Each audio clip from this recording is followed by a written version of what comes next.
Hello. What's up? Good evening. Hello. Oh. What's up?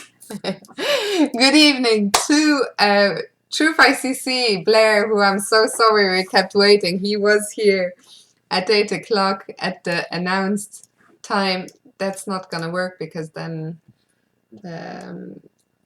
Alex is already breaking, because then we have to Twitch is not XSplit's gonna put this. Is gonna put Twitch on our okay. What's Twitch has captured this window on this side, so we'll have to somehow redo. Are you sure about this? I will find out, but at least if you could Do you want unhide to press the chat, it would be. Okay, we'll check. No, you are correct. Anyway, so here we are. I forgot that Alex had to have the board on one side of the screen. Anyway, Mr. Caro had a great mustache. Actually, I don't really know much. Do you know anything about the history of the Caro-Kann? It's two dudes. It's two dudes, and I saw that recently Nigel Short tweeted about one of them. He's an Englishman. Horatio Caro. And not only an Englishman, but from the same region as Nigel, which I'm now forgetting. That's too high level for me. But anyway, hello to Truth, who has been waiting for half an hour. We're fashionably late. Apologies about that. Hello to Ulon. Hello to OK Tested. To Bristol Pete, who is actually pasting some chesshistory.com article about the Caro-Kann. We'll have to check that out later. And to Arcodipto. Actually, I'm so tired that I read Arcodipto as Antoni Peter. I thought it was my mom for a second. I was like, when did my mom get a Twitch account? She should. She should, yeah. She's always just lurking, but never taking part in the stream. So here we are, and as you can see over there, we just have a day out for Ginger Jam. It's your first ever. Well, you have filmed material before, never a DVD. You filmed a lot of content. Correct. But it was the first with a stellar, a superstar of the Ginger GM DVD publishing house. Yeah. So there's that. Wait. It's the first that mattered, right? I mean, let's leave it at that. So I went short of ideas of what to use for command, because I already had a command that read DVD, so I just made it DVD 2. Could have made it DVD Caro, maybe I'll change it at some Best point. DVD, maybe. Best DVD, yes.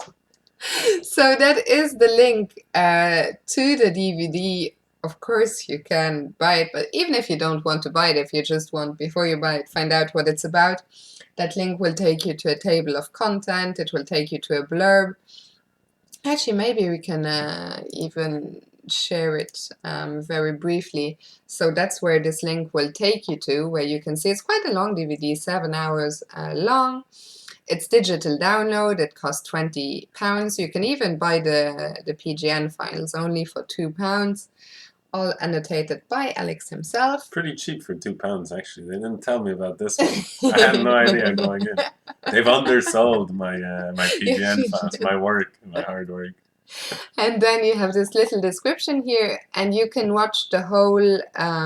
Introduction video, which I pressed on it. We're not gonna watch it because it's a bit cringe for us to watch, and also because it's 20 minutes long, I think. Yeah, so this is a 20-minute video where you can see sort of all the lines we'll be recommending and what we'll be looking at, etc., etc. I actually look almost exactly the same right now than I do in that video, which is a bit weird, no? Oh. The filming of the DVD was so stressful it cost me my eyesight. I'm now wearing glasses, but other than that, I also look quite similar. So that's the difference. Yeah. So 7 hours stuck in a room with you, it's tough. It's tough. And on a different note, Alex, did you see my custom? Don't tell me I lost them already. Don't tell them they were only Don't tell me they were only available for 2 days. Ulon knows all about this. I invested 2,000 points into making you a custom emote, and now you're gone. Alex looks very dignified. In that image, you mean? No, I think that's All right, now. Why did I lose? Is it because Christmas is over? Modify a single emote. Okay, So anyway, so that's our introduction done. I don't know. I had made you. Did you ever see it on stream? No. You had like a reindeer nose, but I don't know why you're. Does somebody know? Does somebody know why the custom emotes are gone? Because I only had them for 2 days. Like, surely that's not right. And Ulan used them himself in the stream, So in the chat. Bristol Pete is saying here that Horatio Caro is not British, but rather from Berlin. Then it was the other guy. Marcus Kahn was German. Horatio Caro, though, I thought Horatio could have been English, though. I mean, Nigel Short literally just tweeted about it a week ago or something. Horatio Kahn or Caro. Horatio Caro. So let's see. Yeah, with a T, but okay, yeah. Newcastle upon Tyne. There he is. He was. But Nigel spent Short. most of his career in Berlin. There we go. But he was an Englishman. So everybody is right. Everyone is right, yes. And he died in London. Yeah. His claim to fame, if you're wondering where we're reading from Vicky. Claim to fame is linked to the opening Caro-Kann defense, which he analyzed along with Marcus Kahn. Yep. Truth still has them, those extra. Where are mine gone? I'm actually very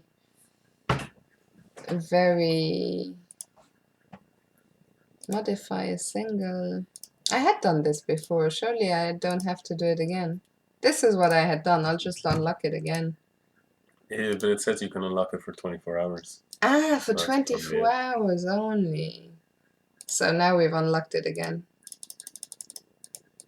But what is also not clear to me, can only I use it? Is this really necessary, Fiona? Yeah. This is a Caro-Kann stream. Next thing I know, I have a reindeer face, but... You could also have a Santa hat. Let's make myself have a Santa. I don't know how many points I have. I want to have a Santa hat. Yeah. Perfect. Perfect. But also I never understood if I'm the only one then who can use it. Anyway, let's come back to the stream. So, we're a little... I was going to say underprepared. I don't know if that's fair or not. Either way, so what we were thinking for this stream, but we, as usual, we are open to suggestions from the chat. What we were thinking is to first give you guys, hello, you remote and guitar player, thank you, appreciate it.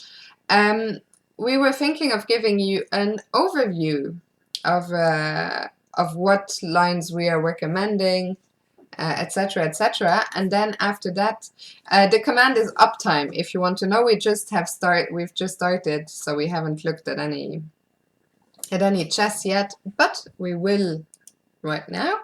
Here is our little board.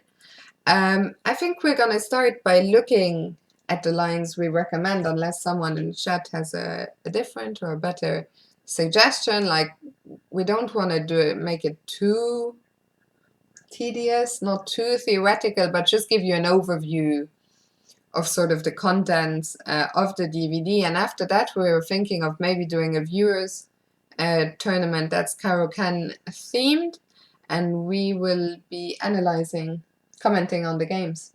Yeah, commenting, and maybe commenting on the games of the players. And then, afterwards we can maybe look at some of the games in more detail when the tournament is finished, but sort of analyze it round by round. Maybe I can suggest, I can point out where I see some major mistakes and what you might get from this DVD for those of you who are interested in playing the Caro-Kann.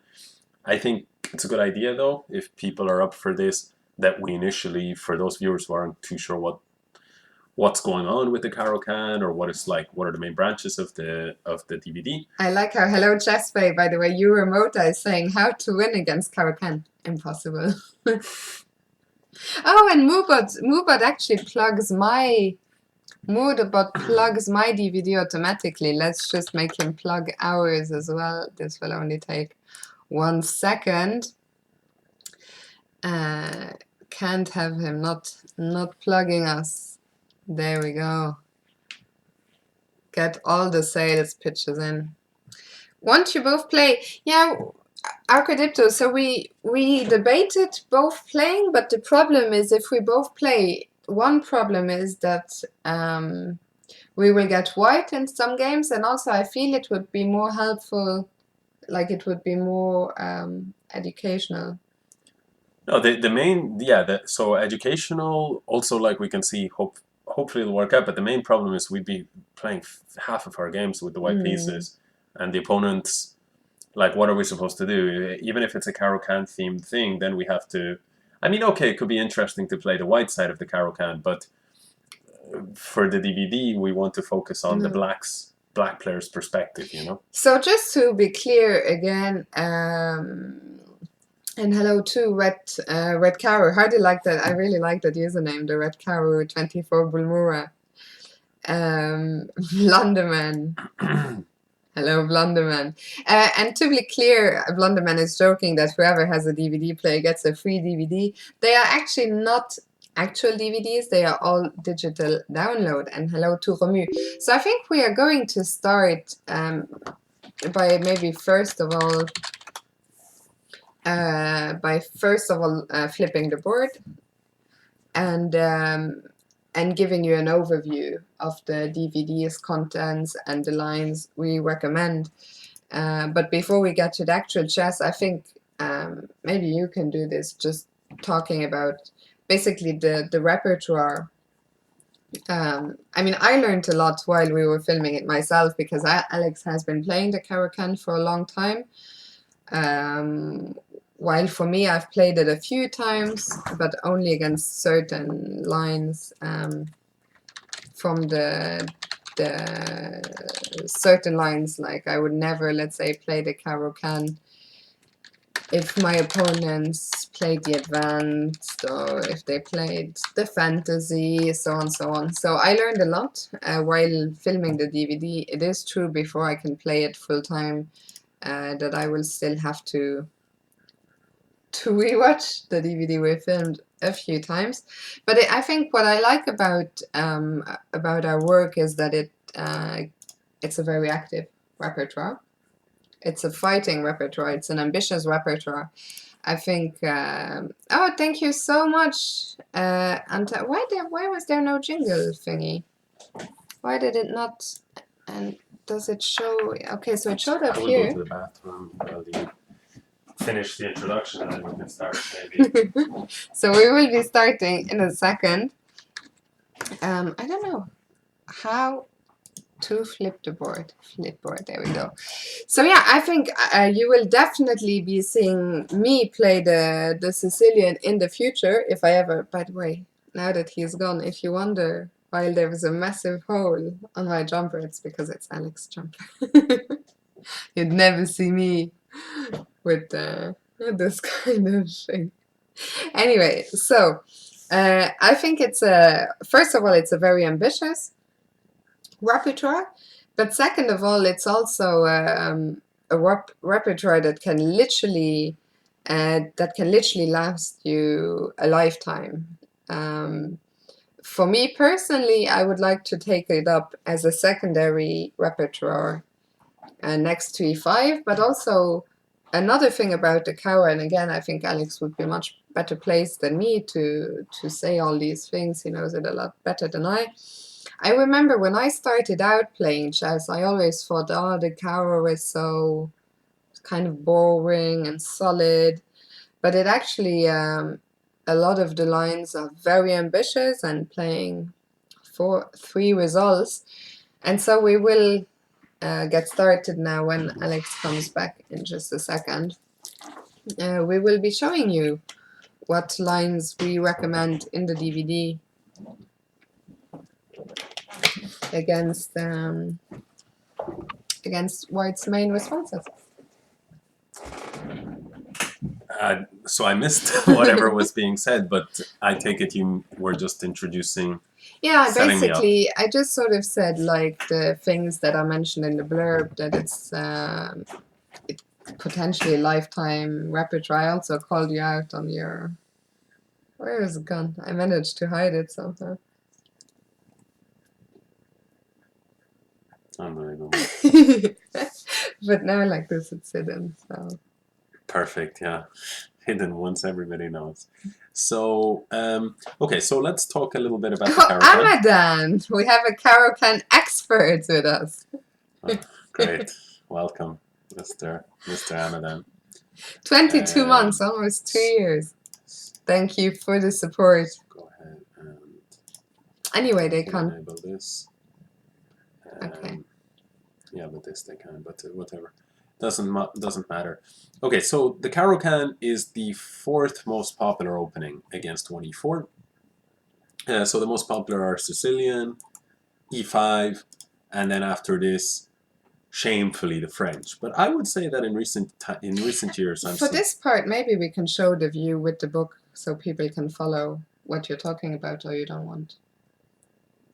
No, it's up to you. Good job to Fiona's boyfriend for winning the crypto. Thank you very much, Mr. 4392 4392 4392. So the Caro-Kann, yeah, it's the fourth option, and one of the key ideas is that it's, you know, when you imagine a e5 where you're put upon on dark squares, or c5 again fighting for the center on dark squares.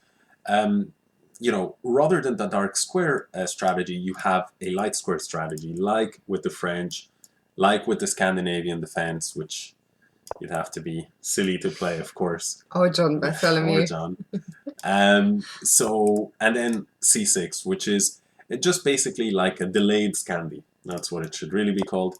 And the point is that black wants to be able to play d5, but as opposed to playing d5 immediately, if you play d5 immediately after white captures, the problem is, can you capture back?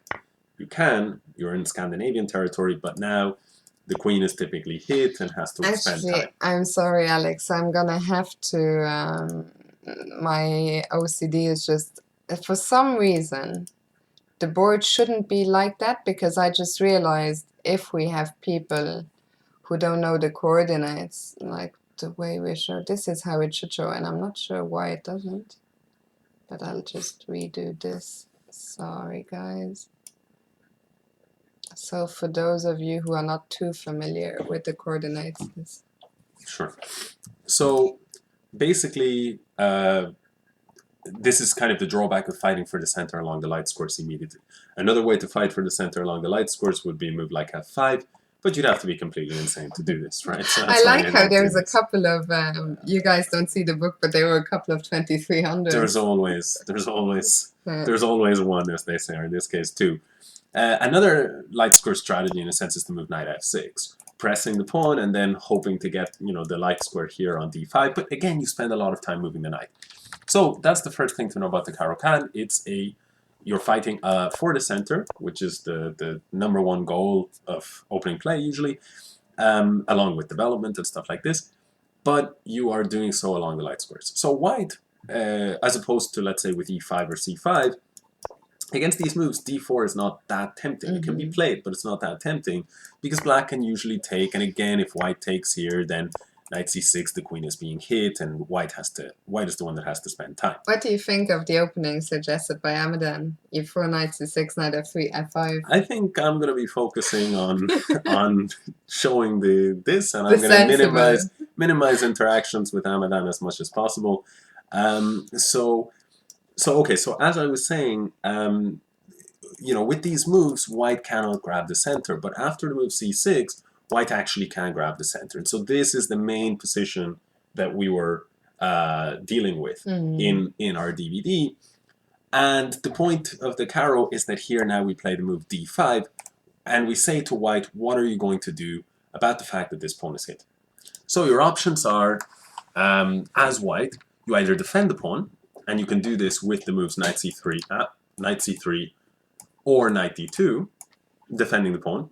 And in the DVD, what we say is, well, it doesn't really matter to us whether they go knight c3 or whether they go knight d2, and the reason is that we take on e4 anyway. Yeah, we're recommending to take here, which is the main line. So we get this kind of position, and we talk about this. Instead of this, white can, say, defend the pawn like this. This is the so-called fantasy variation. We talk about this position as well. It's quite tricky. It's quite an interesting position because, for example, if black is not careful and he just takes and takes and then he breaks in the center. It all looks really good. I mean, if, let's say, white captured here, and then we took, and then, you know, black is down a pawn for now, but it's no big deal because black will sooner or later get one of these weak pawns, and then he'll have the white castle, king is uncastled, etc. Everything is great for black. But the problem if black is not careful is that in these positions, white can actually let black grab a pawn and go for really fast development. So we get positions like these where white, in this position, white can even immediately go for knight g5 ideas, or can go castle. And let's say that you were to take this, already you would be completely losing after, you know, rook e1 or knight e5 and all this tremendous pressure in the center. So this is all in the case of f3, and we covered this. So this is sort of one of the major things of the DVD. Hello what happens to Turnip Swagger. If white defends the pawn? And if white doesn't defend the pawn, he only has a couple of other options. One is to advance, and here he grabs space, and we have to know what to do against this. Here we recommend bishop. No, we recommend c5. Sorry. In my defense, I was sidetracked because I was looking at General David K, who was asking a question in the chat. He's saying, what if I play c4, d4, and my opponent plays the Caro-Kann? I get that a lot. And I think Amadan is saying that it's not a Caro-Kann, that is a Slav. Because basically, so what we are looking at here is if white plays e4. Yeah. So if you're looking... so what I'm saying, General David K, is if you're playing c4, d4, then you're not... then our DVD is not the answer to your question, because for starters, our DVD is a recommendation from the black side. Yes. But also what your opponents, as Amadan pointed out, what your opponents are playing is not a Caro-Kann, but a Slav. Just one caveat to that is that if our opponents play the move c4, we can actually respond with c6. And if they now go e4, then after d5, we're in the so-called Panov, one of the two Panovs that we cover in the DVD. One is the Panov-Botvinnik attack, the other is the accelerated Panov, and we can actually get either one from here. Basically, the Panov-Botvinnik would be like this. This position, which is typical of IQP structures. Accelerated Panov is if white captures everything here. Anyway, that's a little bit crazy. There's another question. I don't know if I'm going to forward all the questions to you. Turnip Swagger, who is not a troll, he's saying, what is your opinion on the Caro-Kann Finnish variations? It seems like an improvement on the classical variation, but I can't find anything useful about it. What the hell is the Finnish variation? This is the first important question. So maybe this has a different name that I know it by, or maybe Turnip has just exposed a key flaw in the Caro-Kann. But okay, the classical variation. So like we're talking about this position here, and then you're saying bishop f5, I guess, or what? If we can Let's wait for Turnip Swagger to. So. This move h6. Okay, this is the so-called Finnish variation. You're absolutely correct. I did not know this by its name. The thing is, in this position, so there's many different things that you can do against the classical. I know that this move exists. I've never played it. This is the fourth most popular move, but it's quite unpopular in comparison. So the moves that I've studied are the three major lines here, which is bishop f5, which I've played on a few occasions. That's the traditional main line. Knight d7, which I've played even more. This is the Karpov variation. And I don't recommend the Karpov variation in this DVD because I find, and Amadan will probably agree with me, that it's a little bit tough to play this from the black side, actually, against somebody who knows what they're doing. So the move that I recommend in the DVD is this move, knight f6, which is very, very popular these days. Very fashionable. Yeah, very fashionable. I think in significant part pioneered by a good friend of yours, David Howell. Mr. David Howell, exactly. And he has a killer record with this. And he actually showed us a thing or two about this line. And I've played it myself with very good results over last year. Too. You also have played it. Actually, my biggest scalp with the black pieces was in this line. And also, so we can, okay, maybe we can talk about this already. So what we recommend here after the main move, knight takes f6, is not the most played move g takes, but we recommend e takes f6. Yeah. And me personally, for those in the stream who know me well, you know I'm a very aggressive player, and I like this because it offers a lot of active and aggressive possibilities. Yeah, I mean, as it was described to us by David, you basically put a bishop here, you put a queen here, you wait for your opponent to castle, you drive this pawn forward, and then you just basically checkmate somehow with some combination of these bishops. This was the explanation by 2700 Grandmaster given to us. And you might be thinking, yeah, well, that's all well and good, but let's say that white, instead of playing like this, I don't know, let's say we get some position like this, and instead of playing like this, white goes ahead. So we got some position like check, 2, let's say we go here. And let's say white instead goes ahead and castles queenside. You might be thinking, now you can't checkmate because there's none of this. But what was explained to us by David is you just put the bishop here eventually, hit here, then you put this, this, just hit them on the other and you checkmate. So no matter what you do, you'll get chances to attack. And Pizza Racer is saying, I find the term DVD to be very strange. I haven't had an optical reader in my computers for 4 or 5 years. Yeah, the thing is, so as I've pointed out a couple of times before, although I keep saying, and although Simon keeps saying, buy my DVD, and I'm now saying, buy my DVD, they are not actually... No, you have the option of a DVD. No.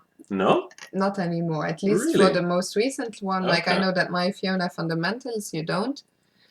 So they are not DVDs, they are digital downloads. So they should be DDs. Yeah, they should be DDs. But like, buy my digital download doesn't quite have the same ring to it. But hello, by the way, to Jens Chess. Hey, Jens. He used to play Queen D6. I guess after e takes f6, or what's he talking? Where is he? What is Jens talking about? And also, I like this question from Duque Mano. What is that guy doing there? He's talking us through the Caro. That's what he's doing. And Hyperborex is saying, who is David? So when we are talking about David, this is our good friend, David Howell, English, not quite #1 anymore, but very close. He's been 2700 plus for a very long period of time, and I'm certain he will be back there shortly. So David Howell, top 50 player in the world and one of the biggest experts these days on the Caro-Kann and this e takes f6 line in particular. Instead of bishop d6. So let's go back to that. So here Jens is telling us he's essayed queen d6 here, which I have never seen. I'm not so sure about this move here, queen d6, because the queen, I don't know if it's definitely here that Jens is talking about. Yeah, he said instead of bishop d6.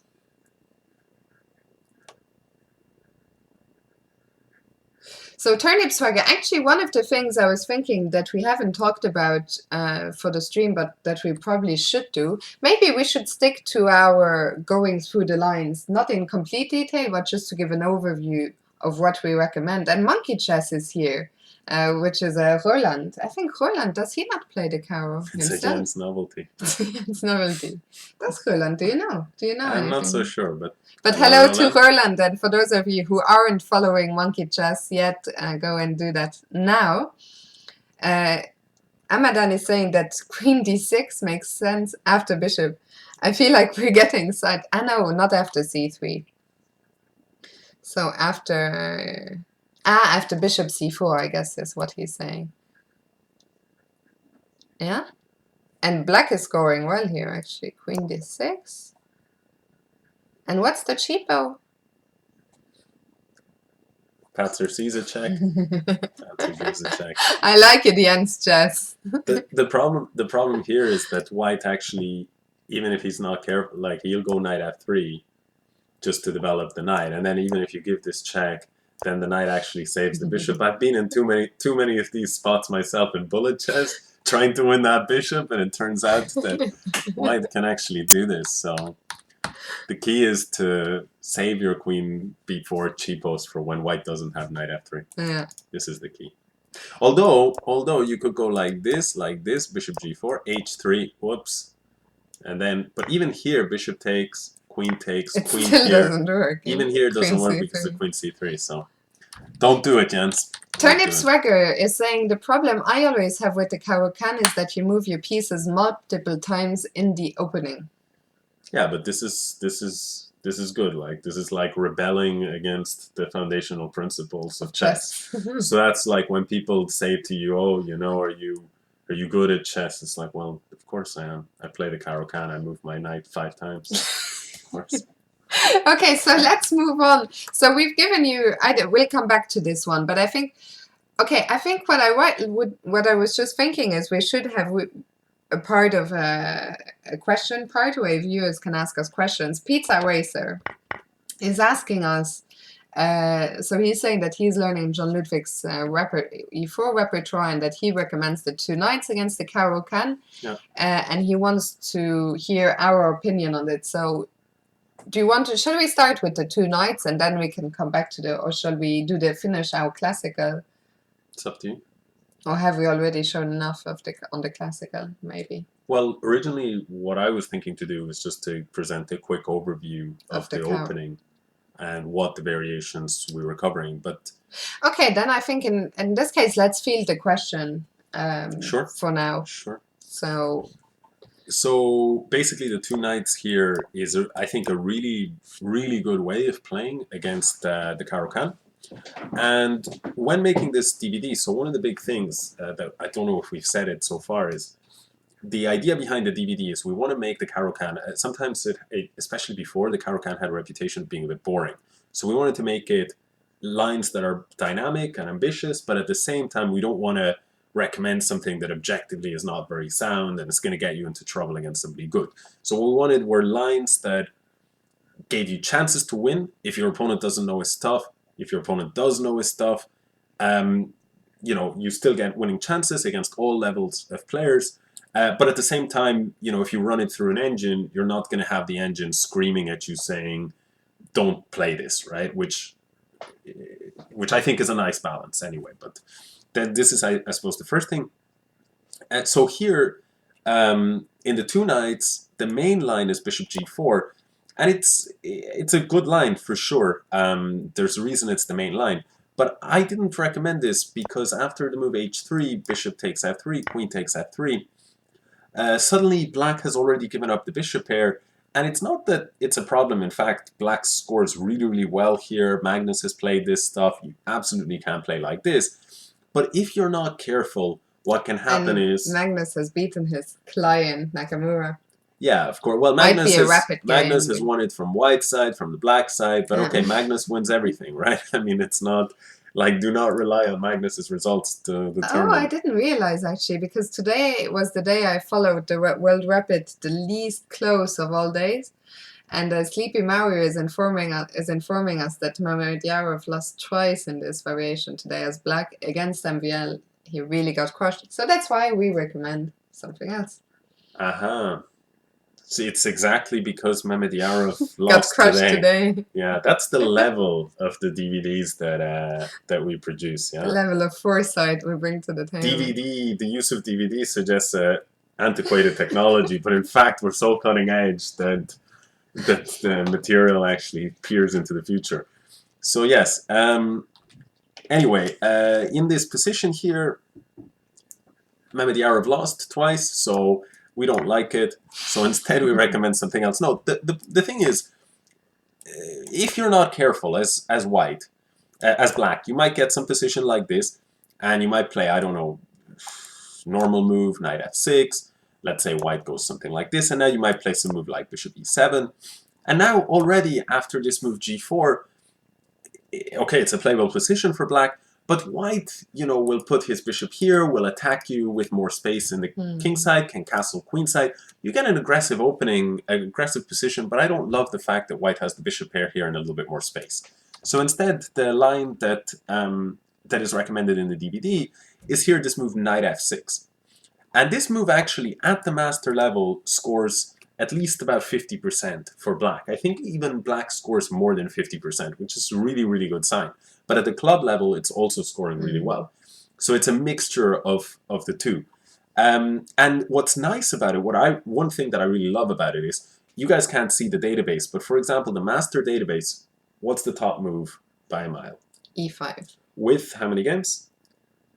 421. 421 games. And how many games with the second most common Only move, which is games. the move taking on d5. Taking on d5, right? So it's an overwhelming e5. But if we look at, say, the Lichess database, right, and we see e5 is played about 23,000 times in the 1600 to 2200 range. So basically, of the amateur players on Lichess, but e takes those d5 guys is played 7,000. Yeah, exactly. E takes d5 7,000 times. So what happens if you play this as a club level player, and you're playing it against club level opponents most of the time?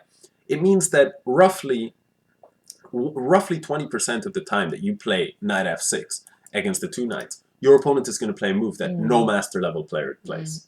And the reason is this move gives up, it basically allows black to equalize quite easily, right? After pawn takes d5, you've exchanged these pawns, and okay, you can go something like d4, but you basically get like a good version of an exchange variation of the Caro-Kann. So I like that. Throughout the DVD, we kind of threw in some of these variations, which are, as I say, objectively they're good, but also in practice, they have these little, it's not like a trap per se, but you invite your opponents to make the wrong move. And I think that that's a good practical benefit. Alex's name seemed to be... Oh, yeah! I hadn't seen that before. Unbelievable. That is Simon's work. Simon has dyslexia. So actually, I should shoot him a message. I hadn't noticed, and like I even got the DVD from the email from Ginger GM. I like how Turnip says high quality production. Yeah, I mean everything else is good. Everything else was in our hands. Yeah. This was the PGNs and the actual content we're responsible for. It's funny that we both have looked at this graphic a few times. Even Anton Squared Me, who made the little video. I think the reason why I didn't spot this blind. Anyway. No, the reason why I didn't spot this is because I was too horrified by my portrait here, you know. I look like it's not politically correct to say what I look like. I look like I drew it myself, you know, let's put it that way. So that's why I didn't personally recognize it. Here's Fiona as well, like. We should just leave it as this, actually. But mine they have seen before. Yeah. Because mine is the same as Okay, so then we should just get rid of yours. Get rid of yours and give them some comic relief. Or just let's leave it. I'll take care of it. So let's remove mine. Can't say we're not master. There we go. Perfect. Great. Perfect indeed. So is that Fiona's mom? I don't know what that's supposed to mean. I'm also worried my mom might be watching right now, so maybe don't say what that's supposed to mean. Yeah, Simon, I think we'll just put it down. You can't deal with it. No, I can't focus. Okay, let me do it. Yeah. Let me do it. Take care of business. Yeah. We will come back to discussing the Caro-Kann in a second. Yeah, but we should discuss it quite quickly so people maybe have a chance to play a tournament. Otherwise, yeah. Okay. So I'll do for like 10 minutes or something. I'll do a quick overview of everything to give people an idea. And Juice with Apple is saying we won't. No. But we won't. Yeah, maybe we won't take any questions so that we can do this. Run the tournament. What do you think? I mean, you can field some questions now before I start. I think you do 10 minutes, a 10-minute overview, and then if after that, if there are some questions, we can field them, and then we'll do the tournament. Sure. But let's try and focus on the overview. So and only the pertinent questions. So basically, the DVD is split up into 8 sort of major chapters. Sorry, did I get it wrong? And it's 9. No, I 1, think 2, 3, one is 4, the 5, 6, 7, 8. Yeah. So the conclusion. one There's is a the double overview. Yeah. introduction. Exactly. So no, it's 8 chapters, and there's a 9th chapter, but that's just an overview conclusion. There was a final conclusion chapter. Yeah. But there's also an introduction. Yeah, but in terms of the actual content, 8 parts of the chess content, it's 8 parts, the major chess content. And in the Caro-Kann, when you play it, if you go like this, most of the time, as a club level player, you're going to be facing this move d4, and as a master level player. Maybe if I can just interrupt you for 1 second. So just since we talked about the chapters rather than calling them out, I think it will be easier. So these are the 8 chapters. Yeah, maybe even we can actually potentially just zoom this. Yeah. This is, of course. Alex she has a like Swiss my keyboard. She has a Swiss keyboard. So, it's so weird. So what we're looking at is the advanced variation, the exchange, the classical, the 2 knights. The 2 knights is divided into 2 parts as well, I think. The fantasy, the Panov, also the accelerated Panov, and the Breyer. Apparently my name is also misspelled, which we also did not notice. Missing a hyphen.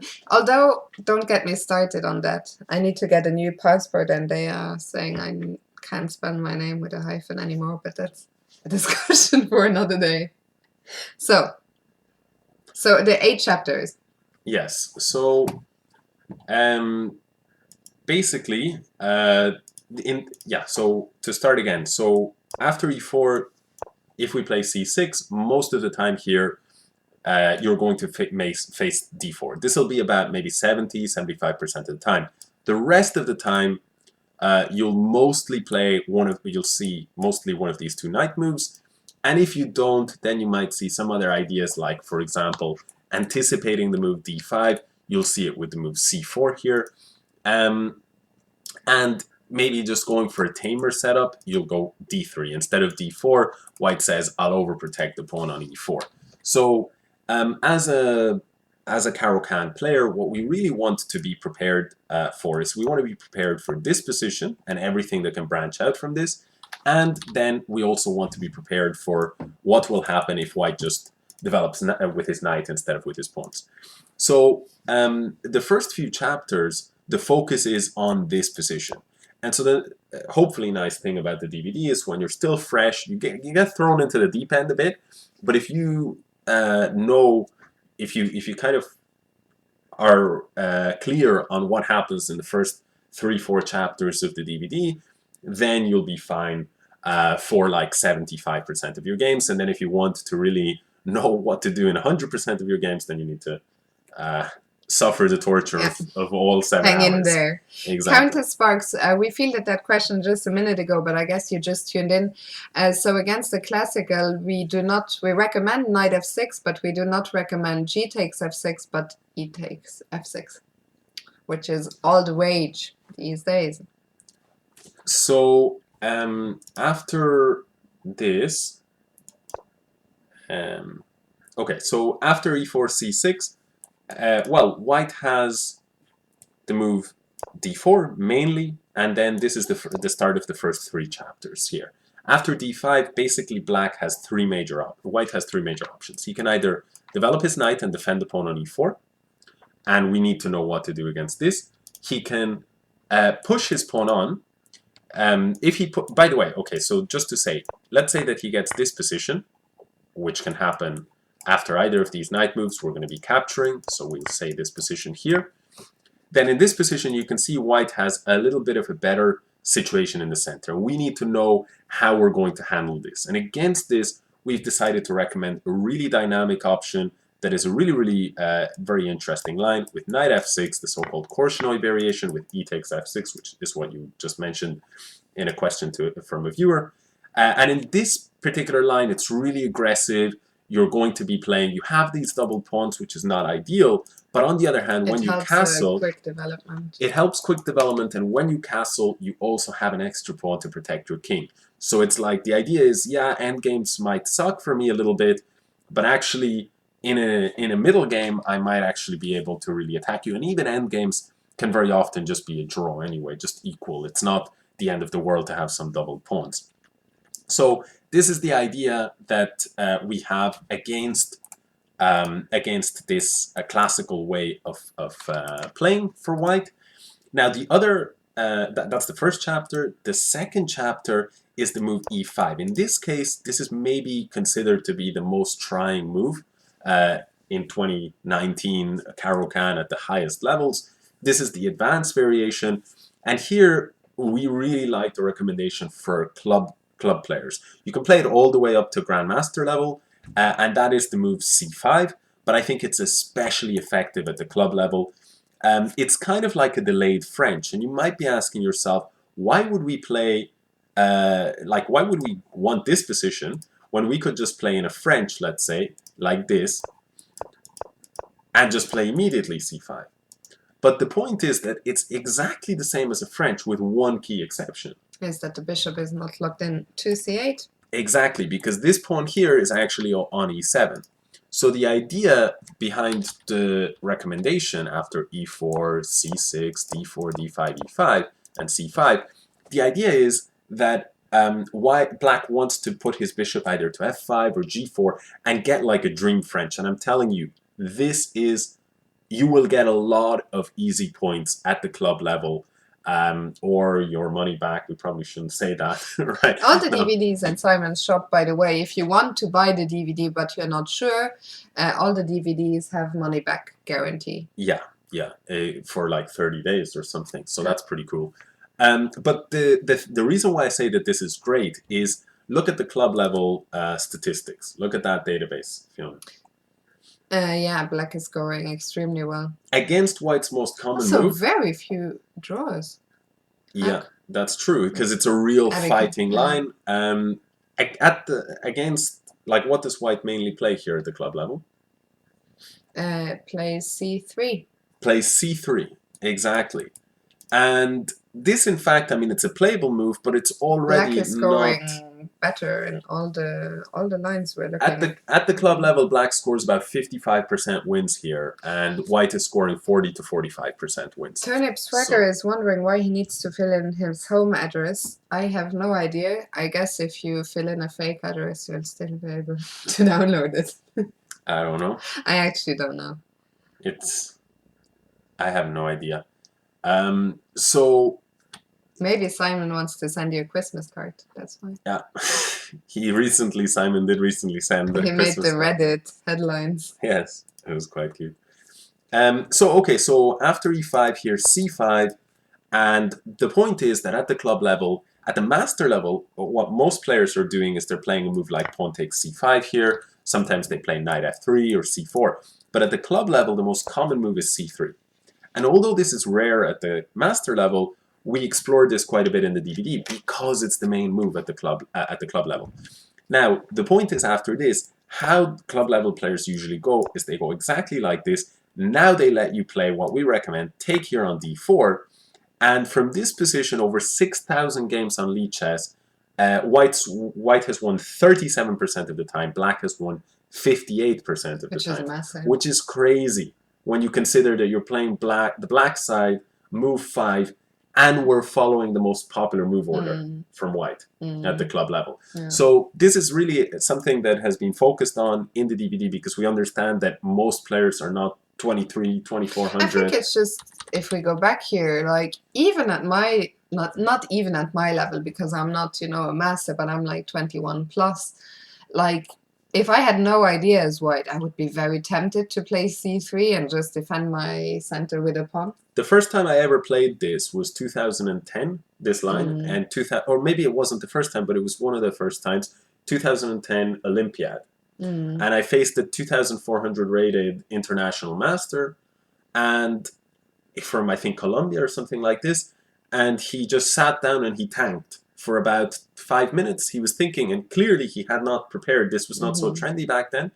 And sure enough, after 5 minutes, he played c3. Because as what you say, it's a very natural move. But in fact, although it's not a terrible move, if you continue to play naturally like this, the problem is that black just equalizes effortlessly. because now black has gotten the French defense structure here with the pawns like this, but with the bishop out of the pawn chain. So these are the kind of things that are very, very effective in tournament practice. Lali is saying Caro-Kann is not challenging as much as e4, e5. I actually, well, I'm a mainly e4, e5 player, but I disagree. I think the Caro-Kann, although it might has a reputation as being a bit more maybe boring, I talked about this before, I think the Caro-Kann is a lot more challenging than e4, e5, which is actually a lot more, a very solid opening. No? Yeah, I would say so. I would say so. I would say that the Caro-Kann is challenging in different ways. I think at the absolute elite level, I think e4, e5. I would say e4, e5 is probably the most equalizing option, even above the Sicilian. I would rank it. Like, I think in terms of high-level computer play, e4, e5 is going to score better for black than e4, c6. But this is a problem we don't have to worry about. Even I don't have to. Even if I was 200 points high rated, I still wouldn't have to worry about this problem. But I think that your point that the Caro-Kann is more challenging, I think it's more challenging at the club level. Let's say. No, I would say it's more challenging at the club level because it has such a broad range of different kind of structures that might arise, different types of positions. And especially, like, it depends what you mean by challenging, because if, for example, by challenging you mean how much the opponent needs to know in order to avoid falling into a positional trick like this. I think there's a lot of positional tricks in the Caro-Kann like this.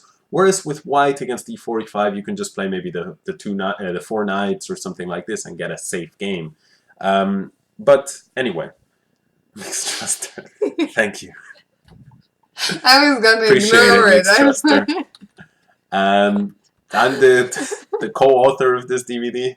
Anyway, okay, so shall we move on? Move on, yeah. So we've looked at the classical, we've looked at the advanced, and I think those are the two most played. So I think the next one we can go over. What do you do against the main line? So I guess you mean the classical, or yeah, the classical. I know. I think you mean because in the advanced we only talked about c3. We didn't talk about anything else. Yeah. So well, we can show, I suppose, everything. The main line here of d takes c5. Black has a couple of different options, so we recommend the move e6 here. And well, everything again is spoken about in the DVD, but there's a lot to show here, so we'll move on to the exchange. A couple of people have just talked about the infamous quick checkmate line. Sleeping a Mario once lost to Lugin Bullet. So but that's not something that's discussed. We won't finish the overview of the opening if we continue to field questions, Fiona. We had a deal. So after e takes d5 here, c takes d5 is the exchange variation. So this is the third one. Super popular at the club level and very popular at the master level as well. My main opening as well as well. It's a little bit, you gotta know quite a bit here, but again, here white usually continues at the master level, goes bishop to d3 here, and after knight c6, c3. I believe what we were recommending is this move queen c7, and the idea is that in this position white usually is prepared to put his bishop on this really nice diagonal, so we want to immediately make it a bit challenging. And again, these kind of lines, the main move, for example, is knight f6. At the master level, this scores really well. White wins 27% of the time, black wins 24% of the time. So we get some kind of similar to 50-50. That's really good as black. But the move queen c7, that's less popular. It's only played about half the time. But look at how it scores, queen c7. 25% wins for white after this move, and 36% wins for black. Oh, and Krevek is asking, yeah, how do you bleed queen c7 with black? White? You need the DVD to find that. Yeah. So, no, actually, the DVD won't teach you how to do you it. need someone the next DVD. Someone else to film another DVD. Come to us to find out how to win as black. I say, hello, passport. No, but I say what we do is after this DVD, like 6 months from now, what we'll do is exposing the flaws in this DVD by the authors of the DVD. Who better to expose them, you know? No, but Alex is joking, of course. As he said, All the lines are computer proof. Like Yeah. it's an ambitious repertoire, but that stands the test of the computer. Yeah. It is 7 hours. Actually, I think in 11 minutes they just. Did you use Lila for analysis? What did you use? No, we didn't use Lila. I used the pretty strong version of Stockfish 10 on a very good computer, and also my own deep knowledge. An experience. No, because the thing is, what we should say about the DVD is that the lines are not. I mean, the DVD is aimed for the club level player primarily. Usually, kind of, a relatively ambitious club level player, not somebody who's just new to the game. But we don't go into detail. I mean, if you're, let's say, a 2300 plus player, I don't think the DVD is for you. You could get the DVD anyway, and you might find parts in it that are interesting, but you're not the target audience.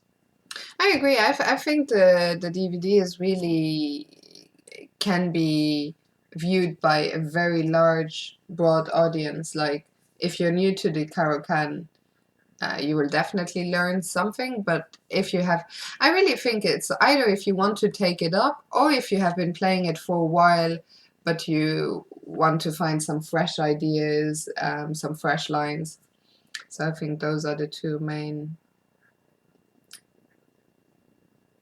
The DVD is like a new Schandorf book in Caro. Well, the Schandorf book, Lally, is, I mean, that's the amount of content that you can put into a book. Like the Schandorf quality chess book is maybe 350 pages or something. I picked it up myself a number of years ago. I don't know if there's a new edition, but the amount that, how long does it take you to work through a 350 page chess book? It's going to be more than 7 hours of DVD. So these are two different things. The Schandorf is more, it's the kind of book that I myself can pick up as an international master and can take things away from it.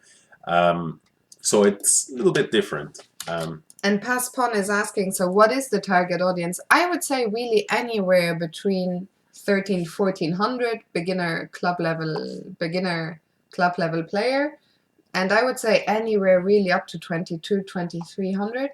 Like a lot of the lines you have played yourself. There's a lot I have to say, and once again, many thanks to David Howell who showed us some lines, especially against the classical Caro-Kann. So I would say really people of all levels will find something. Of course, it also depends on you, on how much work you want to put in. But I would really say from 1400 to 23, everyone can. I think 23, you absolutely can get something out of it, but it wasn't designed with such viewers in mind because, how many 2300 level players are going to be interested in learning the Caro-Kann via a DVD that is only 7 hours? They understand that, I mean, we have a 2300 chess player in the chat, or at least we had, Amadan. I mean, that guy has put in. He never quite made 2300, did he? I was being Amadan. I was being kind, he's 2280 or something. So, the guy is, he's put in probably he's probably put in over 1,000 hours into the Caro-Kann in terms of study, practice, games online, etc. That's the level that a lot of these guys at 2200 plus are 1,000 hours is a lot of hours. That's a lot of hours, but Amadan he's played a lot of online. He's a famous openings nerd as well. I mean, so that's a DVD like this. So let's say the core audience would be 15 to 2000, and then a bit on either side. Is that fair? Yeah, I would say the core audience is about 1500 lead chess, not 1500 FIDE. Let's say 1500 to about 2200 lead chess. That's kind of the core. Maybe 1600 lead chess to about 2300 lead chess actually is kind of the core. Something like that. So if you're under 1600 and you're blitz in lead chess, you're probably going to find this a bit too much, a bit too fast paced, but you can still take something out of it. If you're over 2300, depends on why you're over 2300 and which category. Are you just over 2300 because you're really good on the mouse, or you over 2300 because you're really good at openings. You know, if you're really good at openings and you've been playing the Caro-Kann for 10 years, you might get something out of it, but you might find it too basic. I don't know. So let's move on. So we already looked at the 2 knights variation. So shall we move on to the fantasy? Yes. But the exchange variation we looked at, the fantasy variation now. The fantasy variation is just if white here decides to support here with f3, his center. And what I mentioned earlier is you have to be a little bit careful. If you start taking pawns like this, and you start breaking in the center, which is how a lot of players go, then the problem is white can ignore, give you a pawn here, and just go knight f3, bishop c4, castle, and then just crush you on f7. That's a really fast version of what's going on. But you have to be careful. So the strong way of playing against this, in my view, is playing like the French. It is the main line. It's the move e6 here. So you play again, you voluntarily keep in your bishop, because the thing is, white hasn't really given you many options for this bishop. So you voluntarily keep in the bishop, but you've got an idea, and that is that you're going to take this bishop, you're going to activate it a different way. Do you recall? How do you get this bishop out if you can't go this way? Fine, at b7.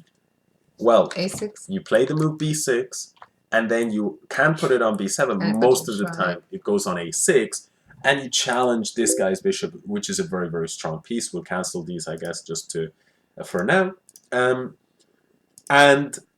top of this, the thing is, although white has succeeded in keeping your bishop locked in and keeping a big center here, he's had to pay a bit of a price. What's the price? His pawn is on f3, where the knight should be going. Exactly. Pawn is on f3.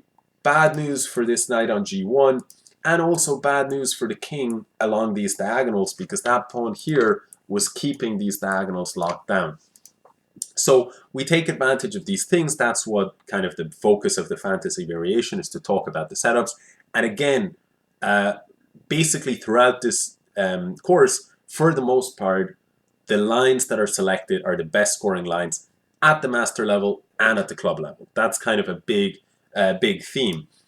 So here, for example, after e6, black scores 32% wins and white scores 35% wins.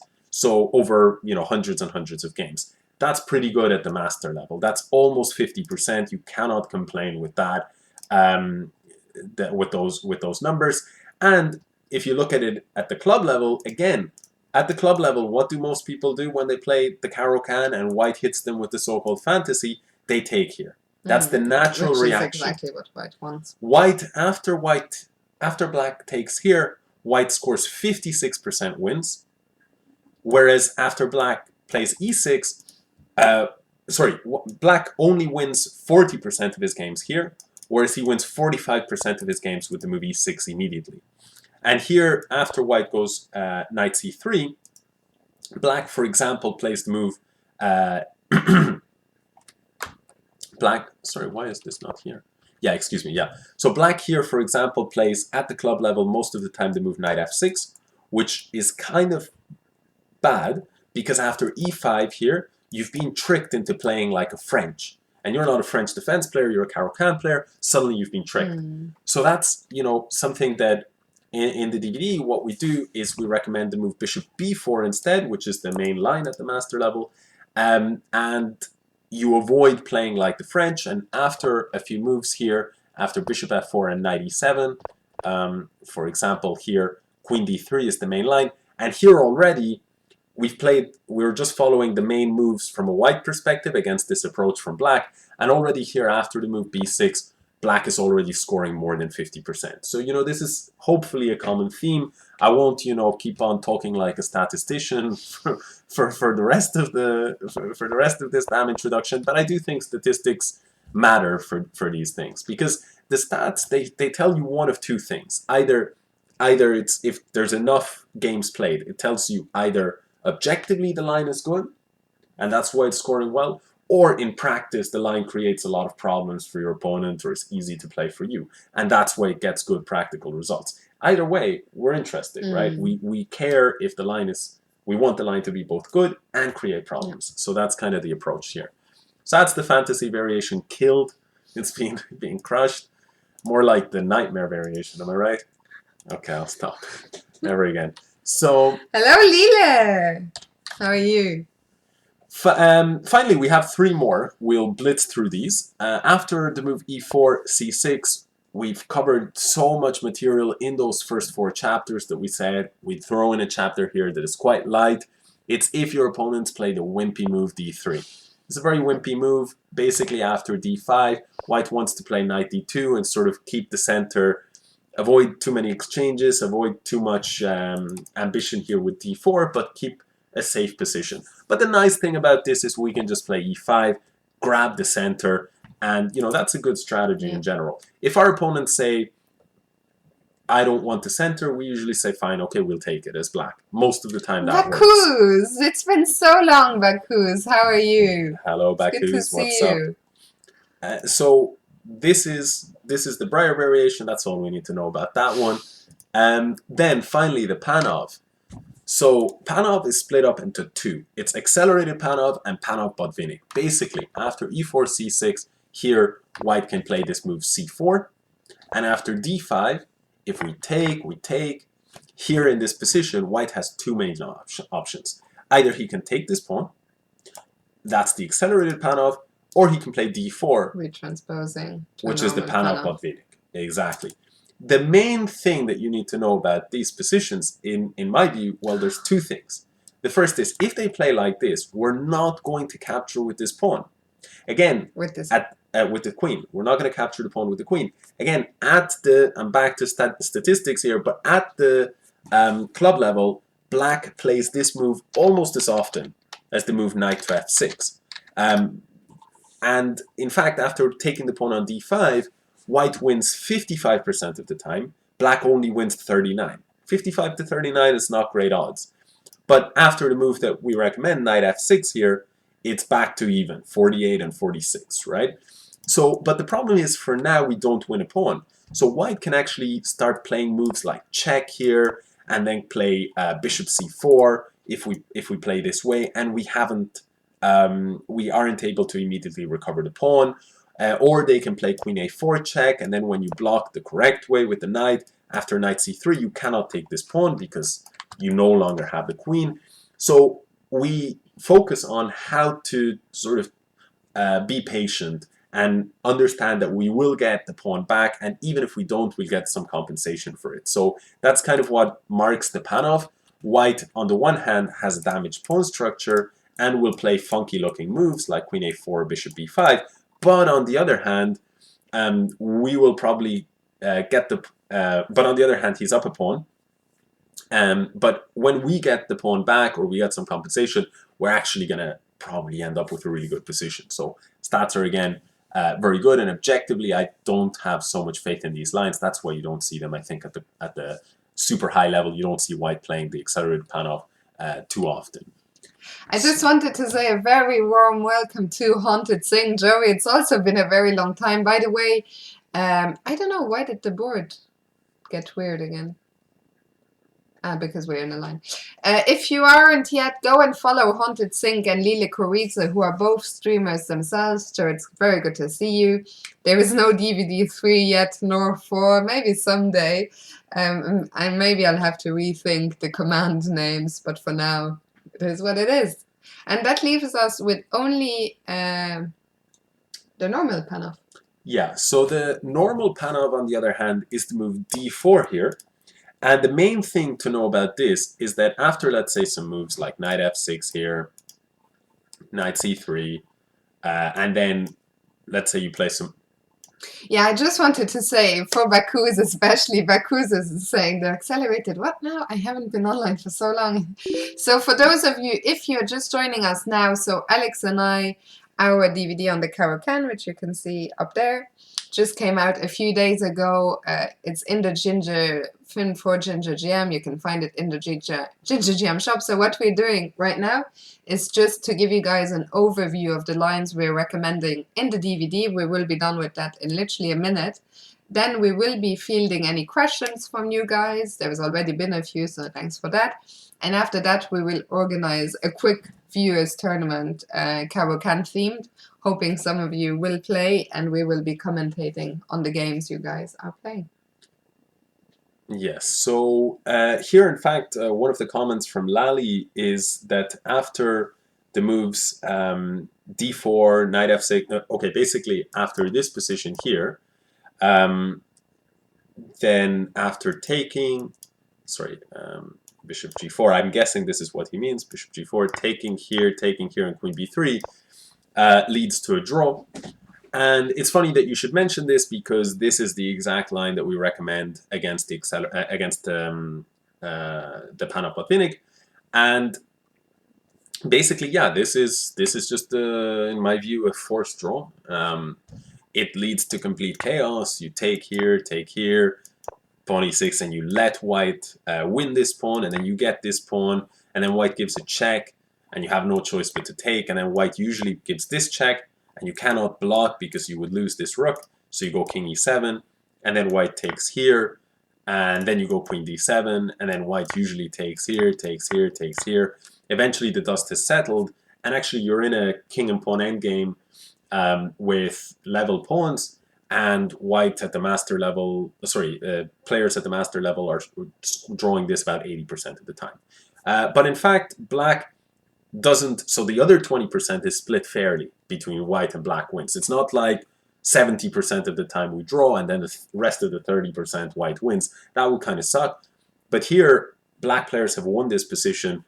Personally, having run this by at depth 50, maybe even slightly more, I'm not sure, but certainly depth 50 engine, I can tell you, but this I cannot see the screen. I know. So at depth 50 engine, this is equal for sure.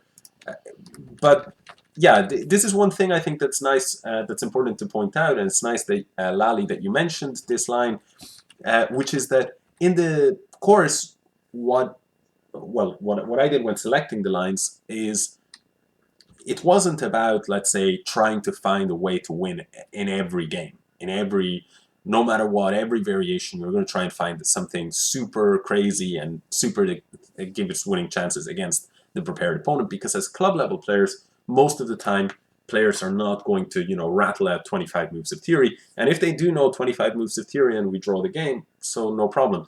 Even if they know 20 moves of theory in that position, they still have to play an endgame. It's a drawn endgame, but I'm sure everybody here in the chat, we certainly have found themselves losing or winning drawn endgames in the past, So always, in this case, the line that is recommended against the main line of the accelerated Panov is a line that can lead to forced draw. But I think it's also the onus, just one last thing would be that the onus is on the player. The onus is on the white player to prove that he can do something better than a draw. But also, to me, this ending, this is not what I call a forced draw. To me, a forced draw is like a forced repetition or forced perpetual. Ending in an ending that, okay, is objectively drawn, that's not a forced draw. Yeah, it's 70% or 75%. I should have said like a theoretical draw. Yeah. Or an objectively speaking, but like, drawish or whatever. It's not like there's still two rooks, a bishop. We have both structures are far from, they're not symmetrical or anything, so it's far from being a forced draw. Yeah. A forced drawish ending, that's how we can put it, Turnitz Trevor. I like that. Forced drawish ending. And I think that brings us to the end of it. Yeah. So the first question is from JB McCool about the previous line we looked at, which was the accelerated Panov, I think, and he's wondering why would knight d7 be better than bishop d7? If you just got here, I can never read that username in the black font, but the stream is not over yet. It's just the overview is over, but you can tomorrow the stream, or not tomorrow, as soon as the stream is over, it will be up in the archive and you can rewatch it whenever you want.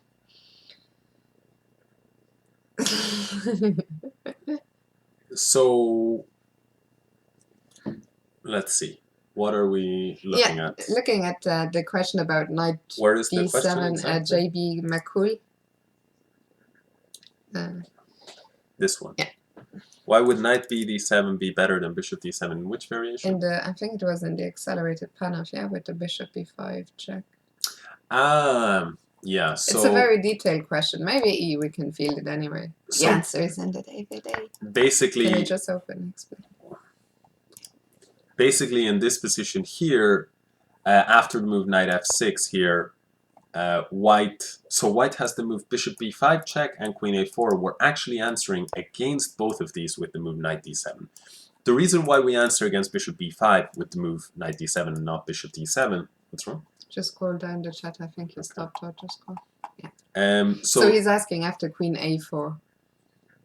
Yeah, so no, I understand, but because I'll tell you why. The reason I understand is because after bishop b5, and it's great that this question is here, is because I had actually quickly shown bishop d7, but had never shown knight d7. So it's great that it's an opportunity, because I was thinking to myself, better to not, I don't want people thinking bishop d7 is the right answer if all they watch is this.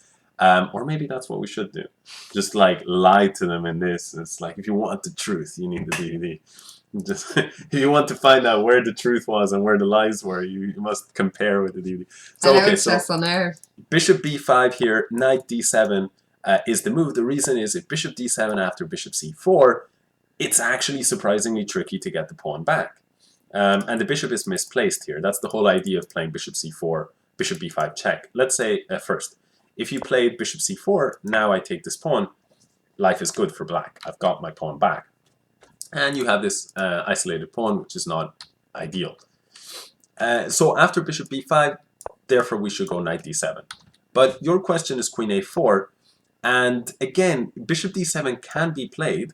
It's not unplayable like against bishop b5.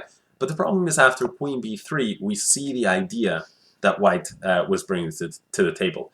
He invites the bishop here so that the pawn is not capturable. And then now the queen on b3 hits b7, and again, that's another reason why you want your bishop here on c8. So instead, we go knight d7, and we're patient. The point is white here will go knight to c3, defend his pawn, and argue, well, what are you going to do about the fact that you're down a pawn? But patience is the key. We just play g6, and we just keep on going with our development. And the argument from black's perspective is, well, your pawns kind of suck, and your queen on a4 is going to look silly when we're castled, because we're going to be able to play a6, b5 and win time there. We're going to be able to maybe put the knight on c5 or on b6. And sooner or later, if you're not careful, imagine if we're castled, we could just play knight b6 and hit this pawn on d5. So white, for example, usually goes knight f3, bishop g7, and bishop c4, and he's going all in on his extra pawn here on d5. We castle d3, and now we play a6, and we have a little threat. Let's say that white castled here. We could actually win a piece with the move b5. And here's a question for the chat: what happens if? Why do we win a piece? Can white not just take this pawn with the bishop? And then the point is, if we capture back, don't we lose this rook? So why not bishop takes pawn? White is suddenly up 2 pawns. Turnip swagger is too quick. Knight b6 from Turnip Swagger. He is indeed too quick. Exactly. Knight b6 hits the queen, defends the rook, and prepares to capture the bishop on the next move. So that's a nice little trick that has fooled many a strong player. Even some master level players have been fooled by this over the years. So instead of this, after a6, white drops the queen back to prevent losing a piece. And now black plays b6, because now, of course, you cannot play b5 without losing the pawn, because there's no knight b6 intermezzo. b6. And then, just to show how the line usually plays out, there's a few more moves here, but we get a position like this. And basically, we're following a game by Grishuk, by Alexander Grishuk, one of the best players in the world. And here, black is threatening to win the pawn. And what do you do about that? Basically, only two options. Either you let black win the pawn, or you give up the bishop. Or you give up the bishop, exactly. And this is not ideal. Neither one is ideal for white. Let's say you get something like this. In fact, this position is almost winning for black. The reason for it is black has beautiful active pieces, really a centralized knight, brilliant pieces, and a better structure. And you can see the kind of problems that lay in store for white if he's not clear on what he's doing. He's going to end up giving back the pawn, and on top of that, have just a horribly misplaced army of pieces. And Lali is just asking why here. Why can't we? Where is No, this? I think what he's saying is that in this After knight position b6. here, after Yeah. knight b6, you can go bishop takes b6, queen takes b6 here, and you can grab this pawn. But the problem is here, after the move b4, this is a great question. Glad to see. I love to see these questions because it's like, it's what makes a strong chess player, that you, like, you're never actually accepting everything that gets told. You know, you're constantly questioning it. So it's very good that Lali is just trying to catch us out there with the pawn, trying to spot a leak, spot an error in the analysis. I'm sure, of course, analyses you can never make them completely perfect. But in this case, yeah, Black does have this move b4, and then he's in good shape. Can you turn off the opening explorer just to see if that is why the board is uncentered? No. So confused. Do you know what I mean? Like earlier, I had anyway. No, never mind. So this is Chess on Earth is asking who you are. For those of you who are not familiar with Alex, this is him, or also known as Reindeer Alex. So Alex is an international master. He's played the Caro-Kann for most of his life. He has a YouTube channel, so you can go and check him out, or you can check him out on Lichess. And that's who you are. Yeah, absolutely. There was a question from Martin. Oh, passed pawn. That's great to hear. He says looks great, and that he enjoyed my French YouTube videos recently. That series is ongoing. For those of you who are curious, that is Astaneh Chess is the channel. It's I think it's linked in the MooBot, so it's just there. Like when I gave the Alex command, that links to your YouTube. Or you just type into youtube.com. Either you type in Astaneh, Astaneh chess, or you can just type it as is on the actual thing, like the city. Like, if don't do like this, do like this. Do like that, yeah. I like how you're pointing at the screen. Okay, I'm a noob. Is this the GM Ginger? Well, this here next to me is not GM Ginger, but the DVD is a Ginger GM production. Baku's, yeah. Baku's has been you've been too far away from chess for too long. But apparently Baku's, it's from the white side. Or like it's a general introduction, but mostly from the white side. I think Alex is advocating the Caro-Kann over the French, I'm afraid. Is that fair to say? It's probably fair. I mean, you can play the French if you want to. I can't really finish this sentence, can I? If you want to play the third most popular opening, you know. Chess on Earth. No, it's a legit opening, of course. Alex, when you were not around, she was showing your earlier picks, the picks that Jerry sent. That's a while ago. I'm surprised you remember. What was I? Someone whose name I can literally never read because it's always in a black font is saying playing theoretical openings puts you at a disadvantage, doesn't it? Because you have to play against an opponent where he expects to move so he can prepare. I don't think that assessment is quite accurate because what happens if you avoid all the theoretical lines, you'll always find yourself. I mean, it might work for some people. Crow, yeah, that's correct. So what works? It might work for someone like Magnus, who is so incredibly naturally gifted. But also, even for Magnus, I think it's one of the biggest misconceptions about Magnus that he does not play theoretical. Ulan, thank you very much for the gift for Baku's. I think the problem is if you don't play theoretical lines, you're always going to end up playing some suboptimal lines. And so what do you want to do? Like I myself, I'm all for it. I wish I didn't have to play any theory. Maybe you can actually, you're always so much better than I at fielding these questions. Ulan, how do you get all these these images. Oh, and Kaleza is saying, thank you for your visualization videos. So that is for Chess Factor. You're So welcome. you can also look up Chess Factor on YouTube, where Alex is one of the main contributors, and that's a lot of free chess content out there on YouTube. Yeah, that is a separate channel and a separate platform. It's a separate educational platform, chessfactor.com, and I've put out quite a bunch of content for them, and you can check them out on the YouTube channel. So if you enjoy my explanations, or if you at least tolerate them, then you can find a lot more different type of structured, polished content on there. And yeah, Turnip Swagger is saying, my game has massively improved since I know my openings. Can't wait to start learning the Caro. For me, it's the same, except the other way around. My game has massively declined since I have forgotten all my openings, because I never had a super broad or super deep repertoire, but at least I did have a repertoire. And then when I moved away from playing chess to covering chess a bit more, nowadays, and I mean, you guys see it a lot, I guess a lot of you people in the chat are regulars to my stream, so you have seen me play online a lot. And I just have forgotten everything, and very often I find myself in trouble quite early in the game. So unless you are a Magnus Carlsen or a super talent, not knowing, trying to avoid theory at all costs is not the way to go. There was one last question actually from Martin 83. So I had blanked his question once before. He had two critical questions of our DVD.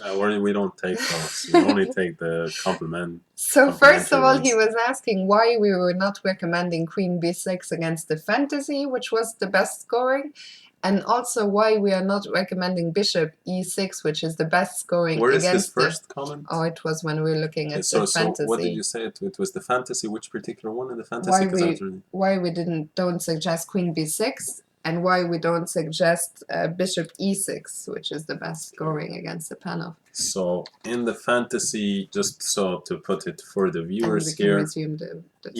Let's just. So after f3 here, we're going e6 here. And so I guess the question is, are we saying Queen b6 here? Yeah, which is the best scoring? Yeah, so absolutely. So this is a very, very good question. Queen b6, I considered it. White here usually will go knight c3, and then I guess you have this option of d takes e4 and f takes e4. I absolutely considered this line, and I think that, Martin, you raise a very, very good point that this one could have been recommended. It is the best scoring one. Oh, Alessia is raiding with a party of 33, and then I'll let you continue. Alessia, thank you very, very much, and welcome to her viewers. I'll let Alex finish fielding the question, but we are doing a special stream tonight on the Caro-Kann for those of you who are just joining us, and a very warm welcome.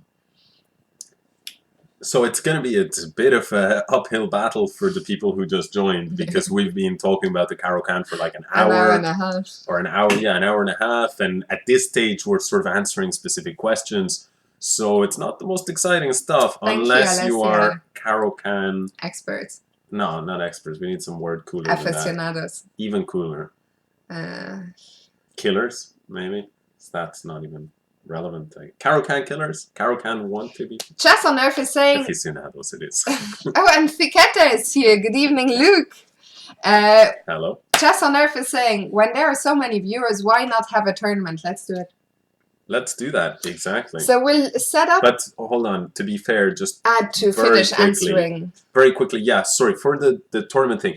Basically, in a nutshell, Martin, you are correct. That is the best scoring line.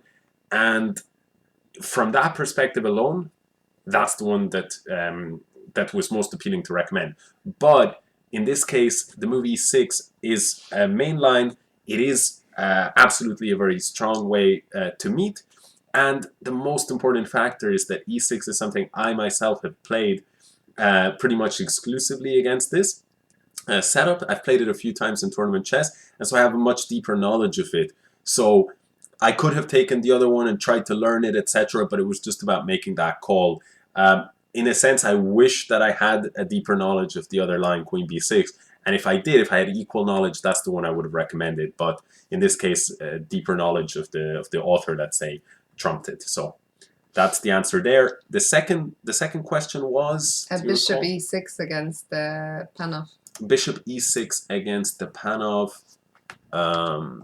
So we're saying against the Panov, accelerated Panov. I think. Which position? No, which position? The normal Panov, I think. About. Okay, well, whatever. So we get here knight F6. Ah, yes. Okay, we're talking about after knight C6 here or Bishop E6 here immediately, because there's a few. I think like after knight F3 here, you can play the move Bishop E6, and yeah.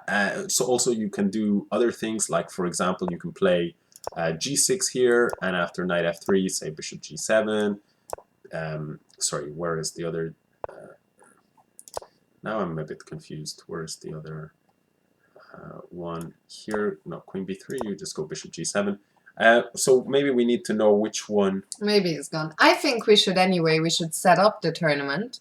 And yeah, look, it's gonna be a Caro-Kann themed tournament, but before you can play in it, you need to learn how to spell the Caro-Kann, because that is not how you spell it.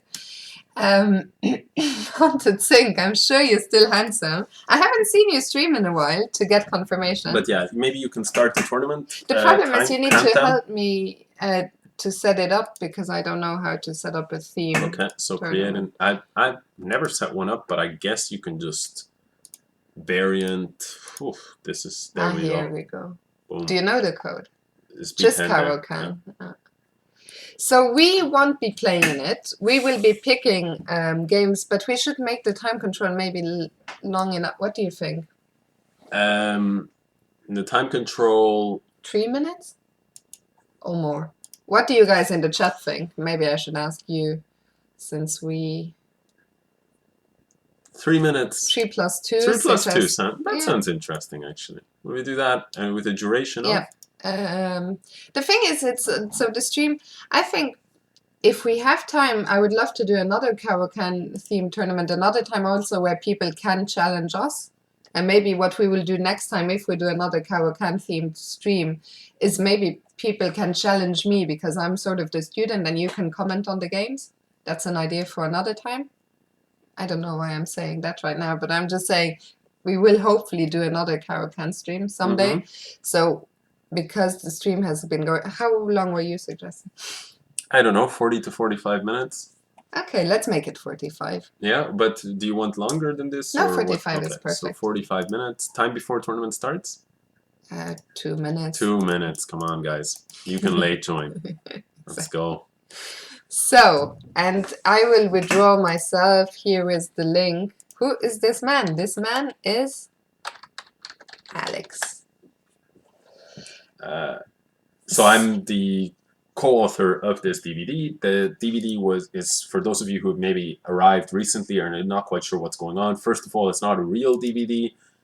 We just call it a DVD to confuse people, keep people on their toes. What it is, it's a course. It's 7 hours long. It's a digital download available on gingergm.com. It's my first serious course. It's her second serious course. We teamed up to create a double tuition format. The idea is that I've been playing the Caro-Kann for more years than I'd like to admit, probably over 10. Fiona, on the other hand, she's played it, you know, here and there, kind of, but not she's never studied the Caro-Kann seriously. She's never built, you know, factored that or made it a key aspect of her repertoire. And so the idea is she is kind of a student, and I run through the lines that I sort of recommend. A lot of the lines are based on my own repertoire. In fact, I would say about 80% or 80% plus are lines that I've played before, or that I know, that I've studied before, and that I consider quite strong. Sorry, I wanted to play this for 1 second. Hey guys, it's International Master Alex Astaneh Lopez. No, too much. Hello guys. This is not relevant to the contents. It's relevant to our perfect slow start. Yeah. It's our teaser. I wanted to play it until we started, D4, but then C6, D4, D5, But you were supposed to say hello, guys. Hello, guys. Where we are gonna be. I thought we were gonna film the teaser video now. I said, hello, guys. Hello. So Fiona, here we are. What the hell are we doing? We are in Godalming at the headquarters of the one and only Ginger GM. And we've been working on a little something, as you can see. Simon asked us to, go down to the pub and chill with him, have a few beers, but we said no. No, we've got some work to get done. Exactly. And there it is. That's the teaser video. A special thanks to, Mr. Squared Me, as usual. And now the tournament has started. Who do you want to follow? So I recognize Mr. Sleepy Mario. Let's follow the top game, no? For now. But let's actually just see what these guys have done. What the? Oh, okay. So it starts. So here we go. It's a bit confusing. No. So it starts with e4 c6. Yeah, but it's confusing that it has notation. move number 1. Anyway. Yeah. So basically. And I like how Pizza Race is saying he may just buy it in spite of the disturbing pictures of the artist. Those are not our fault. So do buy it. And if you do, please let us know what you think about it. And Bakuz is asking, who did the cover drawings? Final question. And thank you, Haunted Sink. It's my New Year's Eve hat. I'll be wearing it in a couple of days. The drawings, Simon got someone from the internet, I think on Fiverr. It's not a chess person. Maybe he got him on tour or something. Okay, let's get back to the game. So this is Aquadipto, who has been in the streams quite a bit recently. He's crushed me on a few occasions, so let's see how he handles the black side of the Caro. So he goes for, his opponent goes for Breyer here with the move d3. And what we were saying here after d5 is that white usually, what we expect to see is this move knight to d2. And the reason why we usually expect to see this is exactly what the opponent saw, what the opponent showed here after g3, that after taking on e4, if white now captures, then black can actually exchange queens and white forfeits his right to castle, and immediately black is already in great shape here. Then, can we, for example, show the analysis? I think we can. Up to here, can we show, no, we cannot show with an actual board, but we can show, well, that's super weird. But it's because the game is ongoing, I guess. Okay, so... By the way, TrueFICC Alex has made the same comment/jokes that we should just call it a DD, digital download, rather than a DVD. So here after d5, g3, take on e4, I think white realized I don't want to take here, take. So instead he went for the move bishop g2, but after pawn takes d3, well, for now, black is up 2 pawns. And again, if white captures here, he recovers 1 pawn. But let's say he captured like this, queens would get exchanged. And in the end, he's down a pawn and a terrible pawn here on d3. And so he goes knight f3. He gives up. For now, he's not taking back his pawn. Here, maybe I think e6. You could go for something a little bit more ambitious. That's my feeling. Maybe bishop. I would like to develop the bishop to f5. Exactly. Why not? Bishop f5, maybe bishop g4, maybe take this pawn. I mean, and say, okay, you're going down 2 pawns. Bishop f5 a lot, actually. Yeah, for sure. I mean, because bishop that's f5 also is like how is white gonna recover his pawn? Yeah, it's a good point. Yeah, after bishop f5, if he takes, then we take, and he doesn't recover it like this, and it creates threats like this. I think that it's probably the best move in the position, bishop f5. So e6 feels safe, but trying to hurry the development, but maybe not the most precise. Nevertheless, I would nearly finish this because we're interested in looking at the opening side of things. And look, black is currently up 2 pawns, and we're pretty happy, right? If we're up 2 pawns as black. So Aquadipto making a push for showing. Yes, I mean why the Caro is so good. Well, Arco eventually got into some trouble here. I would say he ended up getting into trouble along the dark squares. But this is a separate point. Basically, in my view here, he made 2 mistakes. The first is he didn't develop his bishop, instead opting for e6. And the next mistake is after bishop b4, maybe the bishop doesn't need to be aggressively posted here because you really don't want to trade off. The reason you don't want to trade off relates to the fact that most of the pawns in the Caro-Kann structure are on light squares. Remember, for those of you who've been here from the very start, the Caro-Kann is an opening where we fight for control of the center along the light squares. When you do that, you leave some dark squared gaps, right? So here, here, here, here, you can see the white, or maybe we can ignore this one. You can see a lot of the dark squares are not well controlled. So you usually want to keep this bishop in the Caro-Kann. And here, what Arcodipto does is he takes the knight, ruining the structure, damaging the structure further, but he loses a lot of control on the dark squares. And if we fast forward a few moves, we can see that actually White played very clever here, immediately creates threats, and then the queen gets into trouble. That bishop is really a nasty piece. And look at that development on the queen side. Remember what we said, put that bishop out and keep this bishop maybe here, and none of this would have happened, right? So that's sort of why he went wrong here in my view. While we search for the next game, which is in the starting stages, I just wanted, there was one question in the chat from Lali who wanted to know whose games shall he look at. So he said, shall he, Fifi, do you love me? I wonder who that is. Maybe we shouldn't look at this game. Fifi, do you love me? Are you riding? So you never ever leave from beside me. Anyway, Lali was asking whose games shall we look at if we want to learn the Caro-Kann. He threw out a couple of names, Artemiev and Ding. I guess we have to say number one, our good friend David Howell, for starters. Yep. Who else? Who have you been inspired by? Just David, to be honest. So, next question. No, okay, I mean, historically, even players like Karpov was very successfully playing the Caro-Kann for a very long time. Maybe we had to make the Caro-Kann starting position after d5. Yeah. This was probably a mouse slip. Or trolling.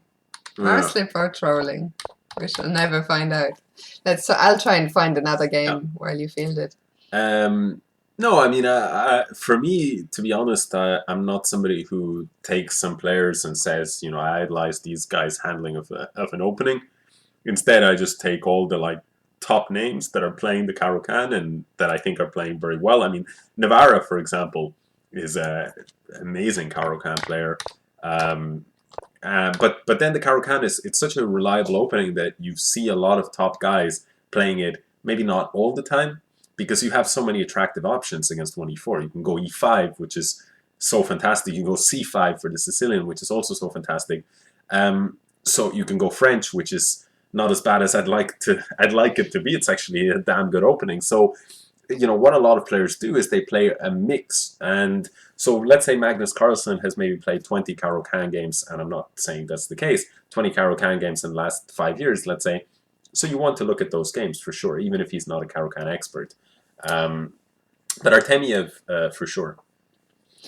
Let's look at this game. So we have a Panov here between Ivo Borisov and Kilichimonger. Kilichimonger, yes, absolutely. Yeah, so here, White in the Panov is going after potential IQP, isolated queen's pawn structures, because if these two pawns fall, then there's an IQP. But White kind of brings a lot of heat onto the black position here. If black is not careful, it can get very, very dynamic very fast. So let's see what happens. Knight f6, knight f3. And what we recommend in the DVD is knight c6. And then if knight c3, we go for this line bishop g4, which is the line we were talking about earlier. It can lead to craziness, but ultimately a drawn rook and pawn endgame. You've got a lot of brownie points with Bakus. So very good. So after g6 here, this is absolutely a very, very nice way to handle things as well. Actually, in tournaments, this is how I've played most often, g6 and bishop g7. It makes a lot of sense. The problem with playing e6 here is that this bishop is a little bit passive. It is the main line, actually, I think, by numbers alone, e6, but I've never loved it so much to play like this. It's always felt slightly passive. Although for those of you who like traditional IQP structures, then e6 is the way to go. But I like to keep this diagonal open, and so this is what Kilichimonger goes for. I like the way he's handling it so far. castle, h3, knight c6 here. h3 makes a lot of sense from white because he wants to prevent bishop g4, because another point of bishop on g7 is you want to put pressure on d4, because when you take here with the e-pawn and then you push the c-pawn here, who's going to defend this pawn? Only your pieces. You don't have a pawn to defend. So it's important that you don't lose too many of the defending pieces. So h3, now knight c6, and now a3. Not sure that a3 is the most precise move here, but again, this is not the line that we recommend in the course, so theory is not as fresh in our minds here. And after a3 here, bishop e6 played. This is a typical idea in these positions. It might look clumsy to put the bishop in front of your pawn, but the idea is you want to make white make a decision. Exactly, make a decision here. What would happen if after bishop e6, white had played knight g5? After bishop e6, knight g5. The thing is about something like that, that you can then, for example, go bishop f5 and argue that the knight here on g5 is not so well placed. Again, the knight on f3 controls very important central squares here. And actually, Zoram is asking if we've been following the Rapid World Championship. Mamedjarov, someone in the chat was here earlier telling us that a certain line we looked at, Mamedjarov had played twice, but apparently Mamedjarov has played the Caro 5 times, which I guess is probably all his black games, because he will have had either 7 or 8 black games, and I guess there's a few times when white wouldn't have opened with e4. So I guess that's I guess Schach, I don't think the Caro is usually part of his main repertoire. He's played a lot. He's played the Caro-Kann a lot. Yeah, he's one of the top guys to have played it a lot for the last couple of years at least. Yeah. No. But apparently with very mixed success, Zoram, if I'm... Yeah, I'm not sure not why... At least today, I mean. I'm not sure why Schach... Like, I'm not sure that from the games I've seen of his in the Caro, I haven't been super impressed. I mean, okay, the guy's a monster, right? He, of course, plays extremely well, but I mean, when I say people like Artemiev or Lajnika, I think also, or Navarra, somehow these guys are lower rated, but they've personally impressed me more, their handling of the Caro-Kann. And also, David Howell is really having absolutely excellent results and an excellent understanding of the Caro-Kann. Vidit as well as another guy. So there's a lot of 2700-ish players who, in my view, have impressed me more with their handling than Mamedjarov. So Fifi, do you love me? Here responded, this is something we didn't look at all in the Caro-Kann. I wanted to say something. No, I wanted to go back to that game, if the one that was there, because there was something I wanted to say. Do you know how to get it back? The one that we had. Can we just go back? I think this was it. Yeah. So in this position, just what I wanted to say is this type of position is one of the reasons why the Caro-Kann is, I think, such a fantastic practical opening. That, like, if you take this position after 9 moves, look at Black's pieces, Black's play. It's really, really nice. Like, all his pieces are very well placed, very centralized. He has the option of winning the bishop pair. He has the option of changing the structure like this. He can put the rook onto c8 and just get wonderful pieces. He's playing against a similarly rated opponent. And somehow, I would say Black is already even slightly better here. And I don't know how the game proceeded here. He ends up winning a pawn. And maybe here he could just have taken with the knight. The weakness. Exactly. But he took with the pawn, which is interesting also to create some pressure, but I'm not as big of a fan in this approach. He's up a pawn, though, certainly with the better chances, certainly with the best position, but that pawn on e6, it's a bit fragile. Still, not sure what is going to happen here. All sorts of madness happened. So still a game. We can dive into what you wanted to I don't even know. I just opened a new game randomly. I was just this one I did not want to look at. Why not? I don't know. I know this was the one. What do you think? Oops. No, it was Fifi, Do You Love Me, no? Playing from the black side. Yeah, so this one I decided because we're not Fifi. Do you love me? And he won already. So this is a move I actually have played over the board in a classical game, because I used to get desperate a lot about. I wanted to to avoid mainline theory, which is something which was discussed earlier during the stream. But I played it once, never again. I was not happy one bit with the position I got. Yeah, the problem with playing like this, from my perspective, is it's a bit like playing modern style openings. I mean, in fact, I would just play the modern anyway, if I'm going to play like this. Because let's say if you play the modern, you go e4, you go g6, and white goes d4. And in this position, does black usually play c6? No. So, like, you could get this via the modern, and you could have that option, and you usually wouldn't take it. So why take it here? So that's the first thing. And the second thing is, like, for me at least, I'm kind of a classical player in the sense that I don't want an opening that breaks too many of the rules, you know? So I want to play... Fight for the center. Exactly, I want to fight for the center. So yeah. There's a question in the chat. Kizela wants to ask, will Astaneh stream more frequently in 2020 like in the good old days? And hello to Ahmad, likes chess. Can you join the arena? Absolutely you can. It's a Caro-Kann themed arena though, since this is what we have been talking about. But absolutely you can, still half an hour to go.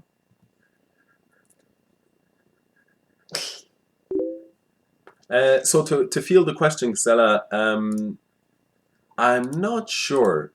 The chances that I stream a lot in 2020 are very, very low.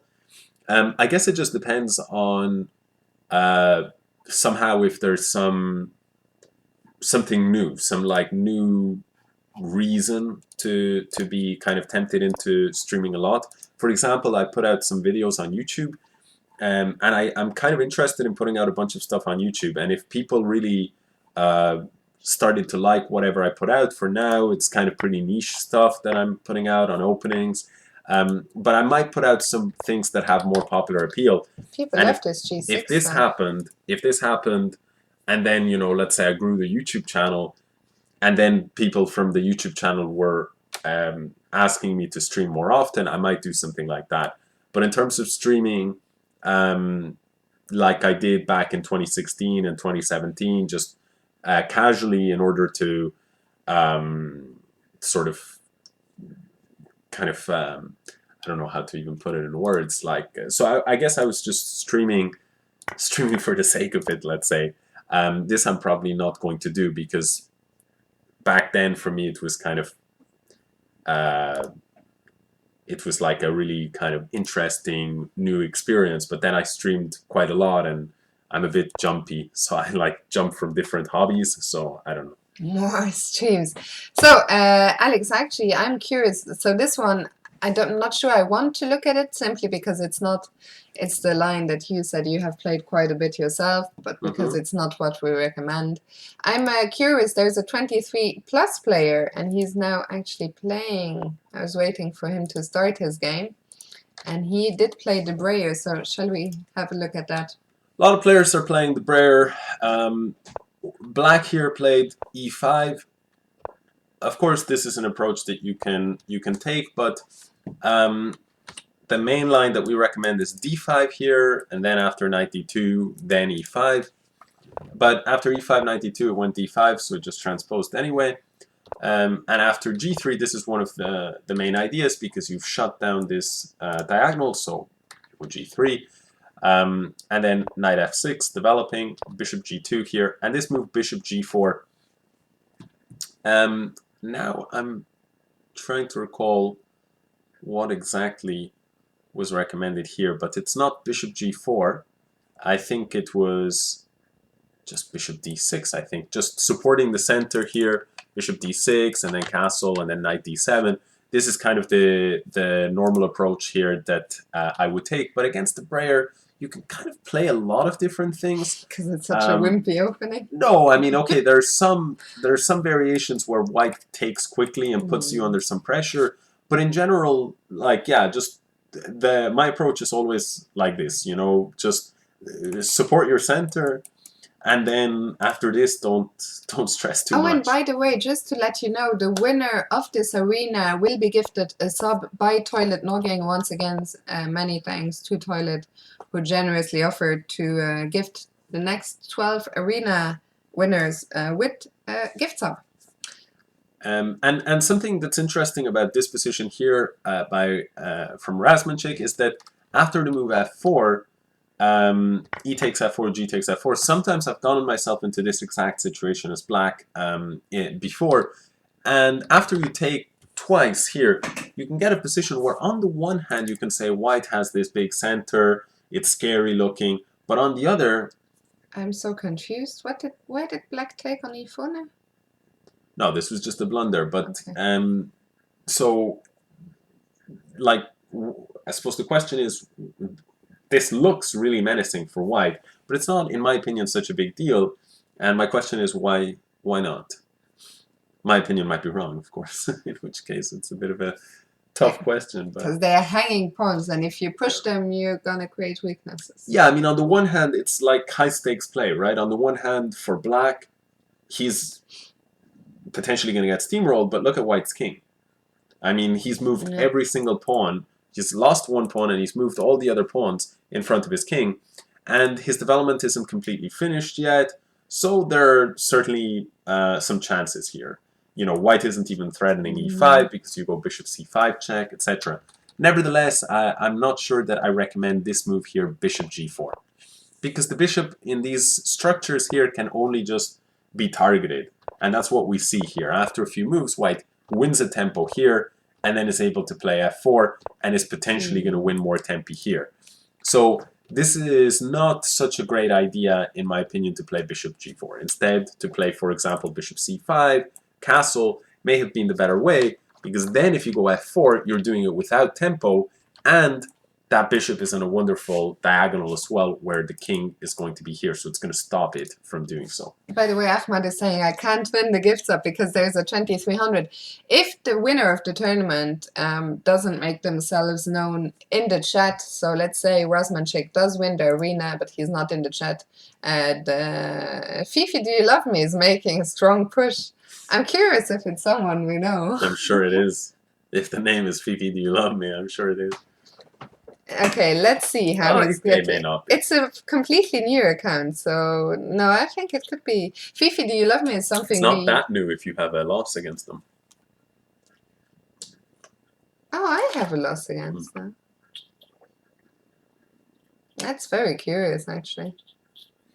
Because Fifi, do you love me was like a big meme on my stream back in the day when the song came out, Kiki, do you love me? I see. So it's a Kiki, do you love me? Fifi, do you love me?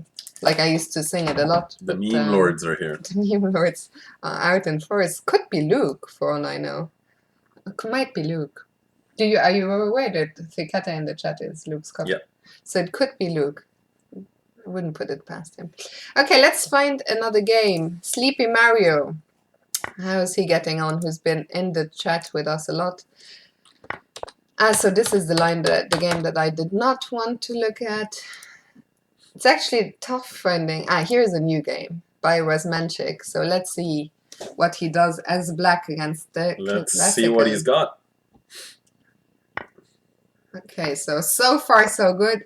No. Nobody is playing knight f6, man.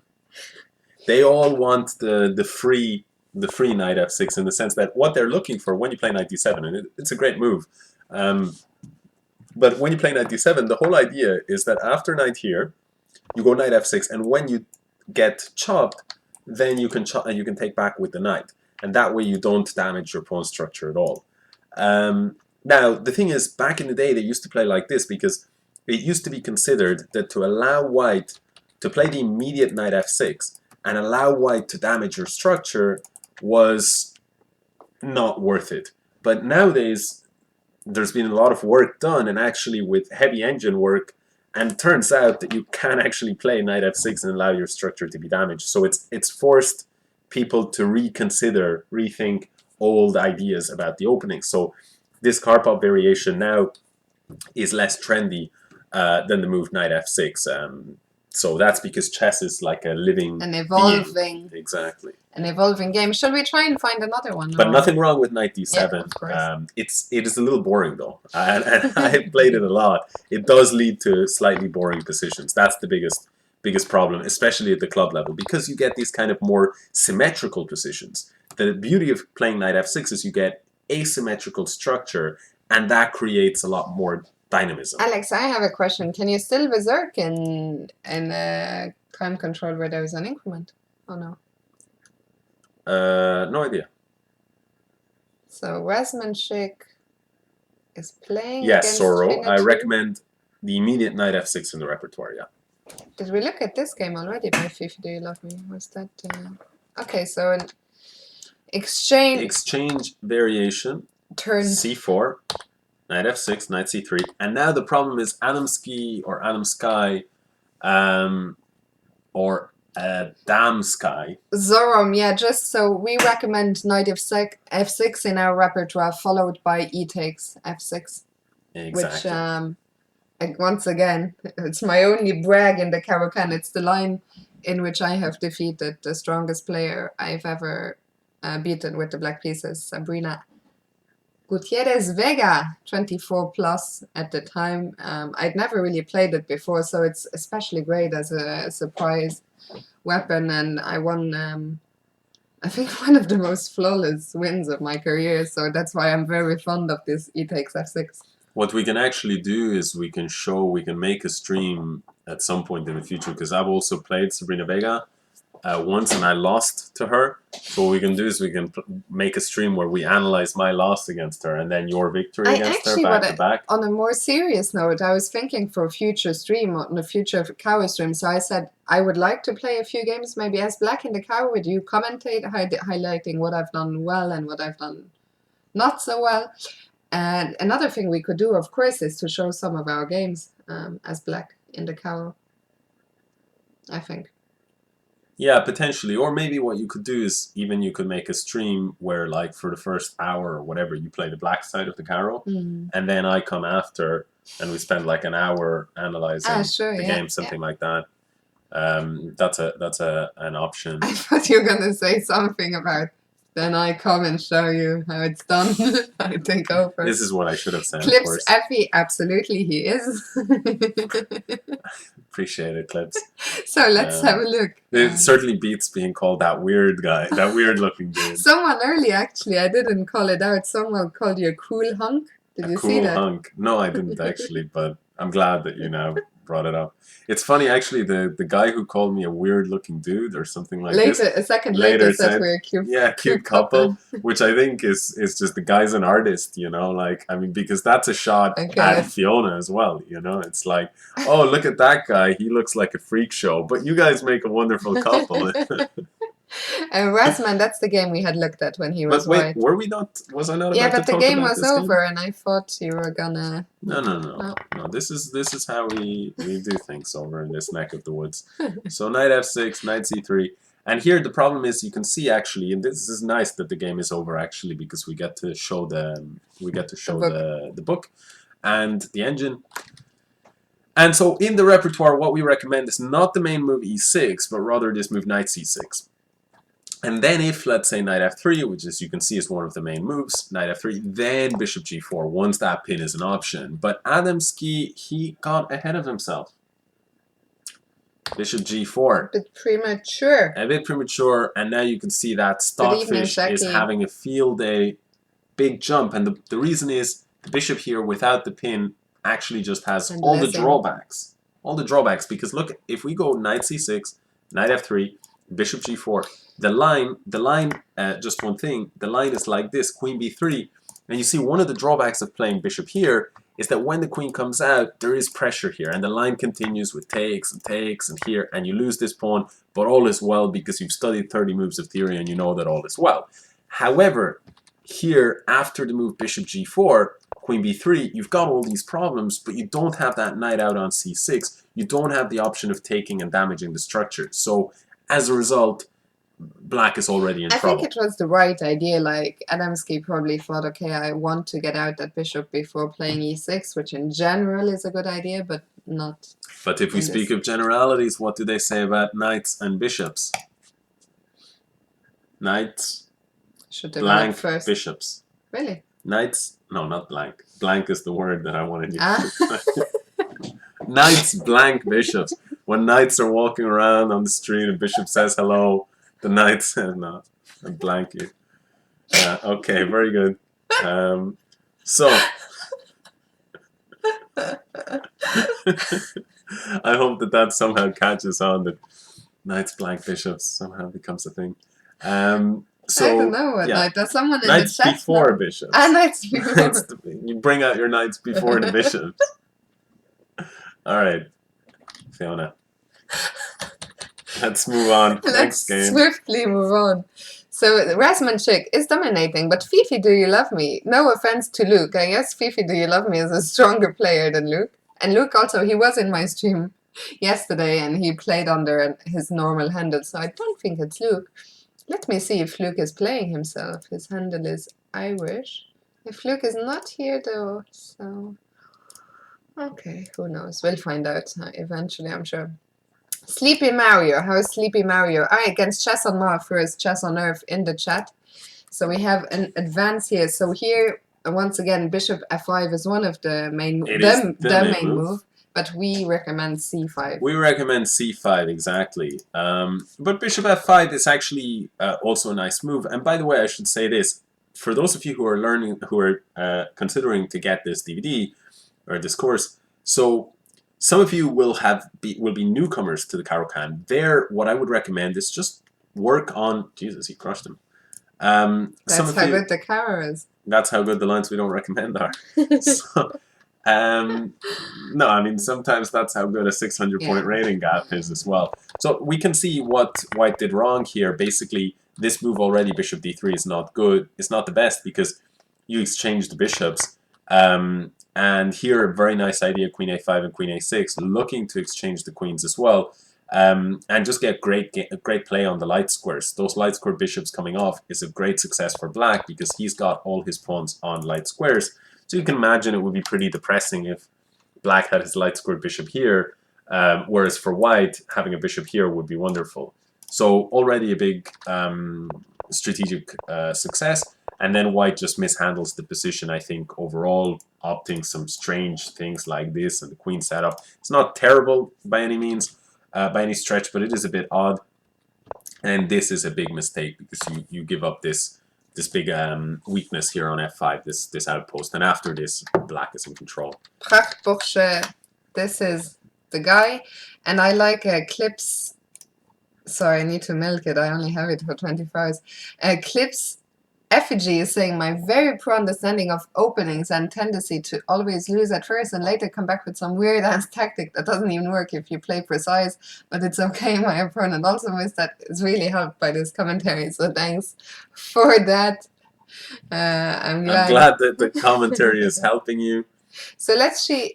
Rasmanchik is now playing against Fifi Do You Love Me, which is a big game for the tournament standings, and we have yet another Breyer. Yeah, and so he's taking a different approach again. We know the policy against the Breyer, you can play anything. And so he's switched it more into like something like Dutch meets King's Indian attack or something. I mean, next game maybe, because this is not... It's not a Caro. Yeah, nothing even remotely close at that stage. Sleepy Mario, is that... We didn't look at that, yeah? So an exchange turned... No, not an So again, exchange. another exchange variation turned Panov-Botvinnik.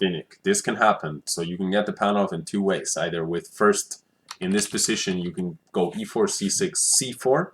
And then after they go d5, takes, and then go d4. And so if you picture that, what you'd have is you'd end up with pawns here, here for White, and a pawn here for Black with no pawns. This green pawns would be off the board. And that's exactly what you get via this move order. But anyway, two different ways that you can arrive at the same position. Knight f6, knight f3. And here, in this position, again, what we recommend, e6, absolutely fine by Sleepy Mario. But what we're recommending is to move knight c6, keeping our options open to develop this bishop later on. After e6, it's a bit of a quieter game with knight c3, bishop e7. Very reasonable. Sorry, just one. Very reasonable, but you are going to have to figure out what to do with this bishop, especially if White doesn't cooperate and never takes like this. Because if he does take, then you can play the bishop out. Sometimes what White will do, what Black will aim to do, is he will take here at a good moment, and he will try to expand on the queen side and then bring that bishop here to b7. So h3, I don't really like this move. because why are you covering the g4 square if the bishop's not threatening? Exactly. So I would play more constructive, more developing move, or bishop f4, etc. Now after bishop f4, knight goes to c6, and now I like this idea. Has a question: is bishop b4 here not a thing? Yeah, but there's many things that we won't, I guess, talk. You can absolutely put the bishop on b4, but this is a system that we don't play, so we'll just talk more in generalities here. Just one more thing I wanted to say about this one, really, before we leave, is kind of focusing on how to get this bishop out, because I think that's the main thing if you do play like this. One trick is what I was saying, d takes and then expand, or try and put your bishop on b7. One nice idea is to wait for white to first put out the bishop, and then and only then capture on c4. So I'll play it by Sleepy Mario. Exactly, right? And so you force a two-move capture here. And now b6. I would even like a6. I would have liked a6 to then try and get in b5 with a tempo. And if after a6 white went a4 to stop that, then b6. Then b6. And the point is that there's suddenly this hole here on b4. Guess who's here? The one and only Mr. Dragoon. Does he play the Caro-Kann? He'd love to. He'd love to be able to play the Caro-Kann. Maybe he can play it after buying our DVD. He's an e4, e5 man. And then he switched to e4, c5, or added some e4, c5 stuff. Oh, yeah. Shout out to Jonathan O'Connor for his great victory. That's a bit harsh. I was commentating live. By the way, also, Jackie the Swede is saying that he still finds the Caro-Kann too friendly for no reason, really. Buy our DVD to be convinced otherwise. Yeah, exactly. There's nothing friendly about you, Fiona. The Yellow Dragoon is also, well, about you. He's saying that's not nice. Yeah, he's right. He's absolutely correct on that front. But, it's tough love. Sometimes you gotta lose a game. By the way, since Henry is here, just 1 second. No, not this. Just to let everyone know, go and follow the Yellow Dragoon, who is a very promising Irish player. And he will be streaming with me 2 days from now, December the 30th, at 7 p.m. Central European Time, 6 p.m. Irish. So you can catch him at the time. Should we go back? A different game, yeah. So, Razmanchik is still at it with Fifi, Do You Love Me? Sleepy Mario, that's the game we just came from. How is Kilichimonga getting on? So that's just started. That's a classical Caro-Kann, yeah? Actually, it's funny, like, this is sort of, when I was growing up, I thought this was the absolute main Caro-Kann line, and it's the first one we've seen in the tournament. Yeah, well, because basically computers started to show that black didn't actually have many problems in these lines, so white started finding other paths. Maybe computers of the future will, or now I don't know what Leela is saying about what the best thing is against the Caro these days. But it goes back to that evolving point. So absolutely a really good way to play. What we recommend is to move knight f6 here. As already mentioned, and what I was saying earlier, and we got sidetracked, but what I was saying earlier is that, if you're getting this DVD or getting this course, you've never played the Caro before. What I recommend is just focus on the lines that we covered there, and focus on getting those down. But eventually, you want to add strings to your bow, so you want to eventually be able to play more than one variation to not be too predictable, to be kind of not be a sitting duck. So when we see these lines, rather than say, this is, say you see a master level game playing bishop f5 line, rather than be like, this doesn't interest me because it's not what I play, you can absolutely, once you have one variation down, you can keep an open mind and learn these other good variations, and that'll make you all the tougher, more well-rounded of a player. Clips effigy. So once again, we do recommend knight f6, and we recommend taking with the e-pawn. Alex, I have never seen this move before, knight f3. Is that a move? I mean, it's a move. It's not a Does theoretical white move. have any compensation here? Not that I'm aware of. I mean, this is just the point. Okay. So we'll move on. Baku's, I just want to field one question by Baku's. Knight f6 looks too scary for a novice like me. The thing about that is, you're right. It looks too scary for a novice, but I actually think it's probably the simplest line to play as black, or one of the simpler lines. It's certainly not harder than the theory and the other ones in my view. It just looks scary. So that's okay, I think. It can look scary, but not as long as it's not actually scary. So this surely is something. So now we've transposed to an advanced French, no? Yeah, so this is a great point. So here, after all of this, we're good. But here, this move e6 is a big mistake. The point is, if you want to play French, here essentially he's playing a French down a tempo. Because what he did is he played c6 and c5. Exactly, 1 and then 2. So the whole idea behind what we recommend to play c5 here is to keep this diagonal open so that you can get a French where you are playing it down a tempo in terms of the break in the center, but you're actually kind of happy that the tempo that you're down is this pawn move here, so that you can actually have full scope. So this was a nice game to look at because of the positional mistake. You can find another game while I take a look just at this Lee Sin question, who asks about, do I have some good knowledge about a line in the main line of the advanced variation with some G4 stuff and 92. So I've played the main line of the advance a few times, so I would have some ideas.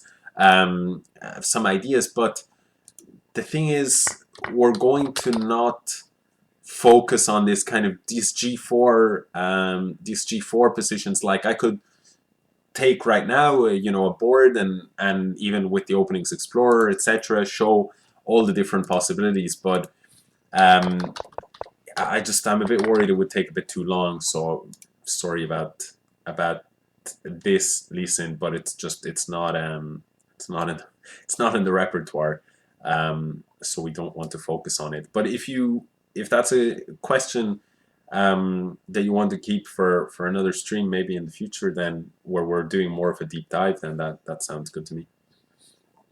I'm waiting for Fifi. Bakus, have a good night yourself. Thank you so much, and I hope to see you again very, very soon. We've been missing you. Timid was asking, how do you recommend to deal with Queen C2, Bishop D3 battery? This we can maybe show very quickly after the tournament in 1 second, because we have, or do you want to field it next time? The thing is, what I haven't told the viewers is I'm sick. I'm feeling awful today, so I'm not so sure about time after for myself. Okay, buy the DVD. Exactly. Buy the DVD to find out.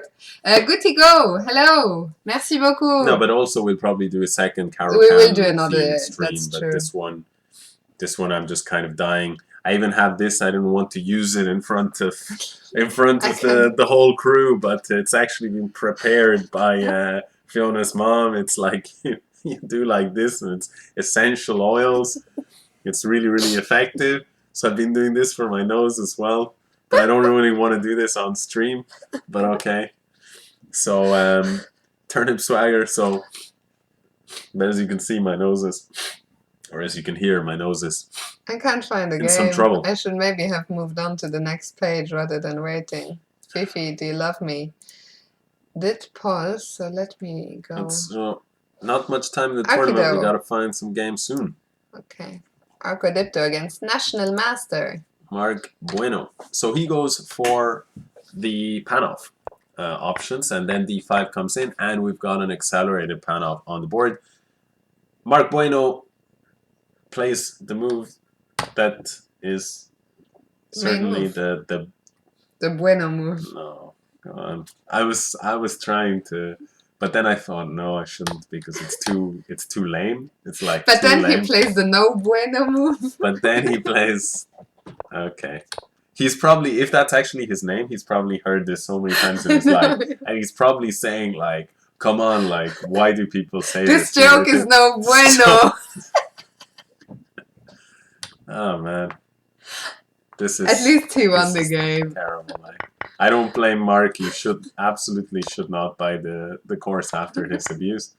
And if you do, you should buy it just to. But White here should not review. have taken on D7. He should have retreated to C4 to defend his pawn, and it's not so easy for us exactly to win it back. After Bishop C4, it's quite good for White. We can even show CC. in the analysis board here. He's not impressed. like after bishop c4. You can see, I mean, it has been played, but you can see that white's doing pretty damn well score-wise here. It is playable, of course, but knight d7, as you Hedgehog, can good see, evening. is the recommended move here. And after knight c3 to then start kicking out this bishop. And if queen a4, we go back. Well, we recommend this move, rook b8. And there's all sorts of messiness here. Bishop takes d7, queen takes d7. You get some kind of position like this, but actually you can see, although you're still down a pawn, patience is the name of the game with these variations. You can see that the engine already likes black. Thinks that black is doing Turnip Swagger and Yurimoto. I love that customization of the DVD emote. It's hilarious. So we have the one with your face, but it actually suits the DVD so much better. Arcodipto blundered. So, Fifi, do you love me? If he wants to come out in the chat and reveal his identity, he will be gifted a sub. So let us know, Fifi, do you love me? If not, Razmanchik, also let us know if you're in the chat. And if not, it will go to Sleepy Mario, who was around most stream. I love that emote. Which one? The Alex one. Actually, it's quite good. So let us know. Fifi, do you love me? Razmanchik, are you in the chat? And if not, it will go to Sleepy Mario. I love all of you. You know that clips. Effigy. Love all of my dear viewers. Fifi, do you love me? Is saying, please donate my prize to a worthy follower. Thanks, will do. So I guess he wants to remain anonymous.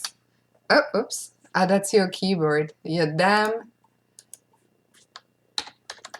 Thanks. And congrats on your victory. And thanks to everyone for playing. 36 players. More than I expected for a Caro-Kann themed tournament. Alexson, I can talk to Anton, scared me. Yeah, I was wondering, Turnip Swagger, but I really doubt it. Like, he's playing in Hastings right now. He had a long game. Do I have a link to your DVD? Absolutely. Yeah, so this DVD is my first one. That's not the one we were talking about tonight. This is the link to the one that we've been talking about, the Caro-Kann one. Hey guys, no. It's hey guys, International Master that's a teaser. But there's a much better teaser, and maybe I can show you once again here if you are just joining now and you're wondering about the DVD. So if you follow the link in the link above, Sleepy Mario, you will get the sub. I don't think anyone has made themselves known. So here you can find out more about the DVD. So you see it's a 7-hour DVD. It costs £20. You can get the PGN files only for £2. And here you get a description, you see the contents. And here basically this is a short version, I think, of everything we have talked about on stream. So that's the introduction chapter of the DVD, which you can watch for free. It's a 20-minute video where we cover everything that we are talking about in the DVD, and I think that is all for tonight. I just want to say one more thing. Yeah. Or comment on comment on a comment. Somebody pointed out something important. Yeah. This white wins. Black wins. Yeah. You have a higher percentage. Let me just change the view. I think hopefully they can still see it in the tournament view. That is what the Caro-Kann gets to. Better than 50%. Who pointed it out? Kudos to whoever pointed it out. Yeah.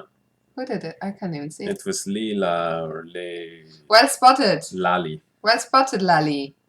Yeah, exactly. And that's our job done. 68 games, that's a sample size we can trust. Absolutely.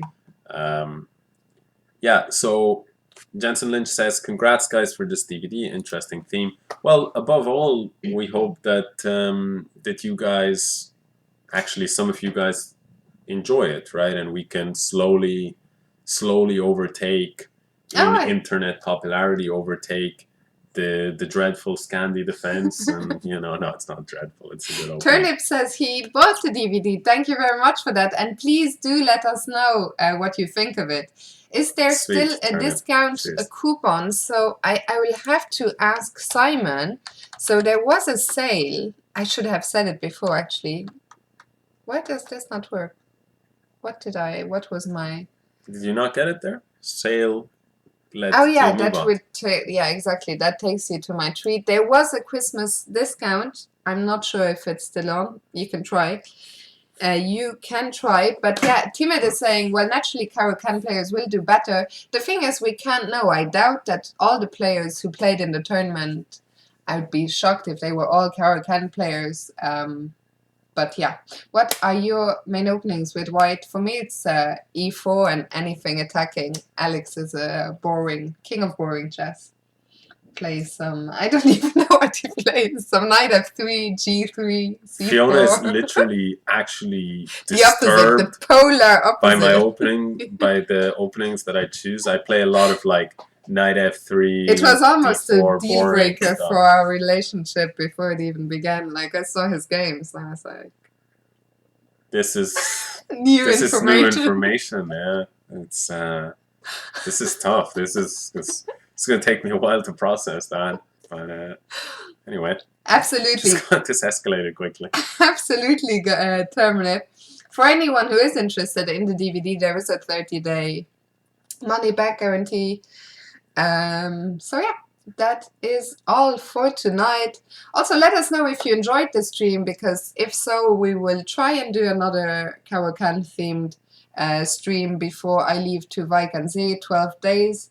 It has inspired pity, but yeah, it was a Christmas promotion.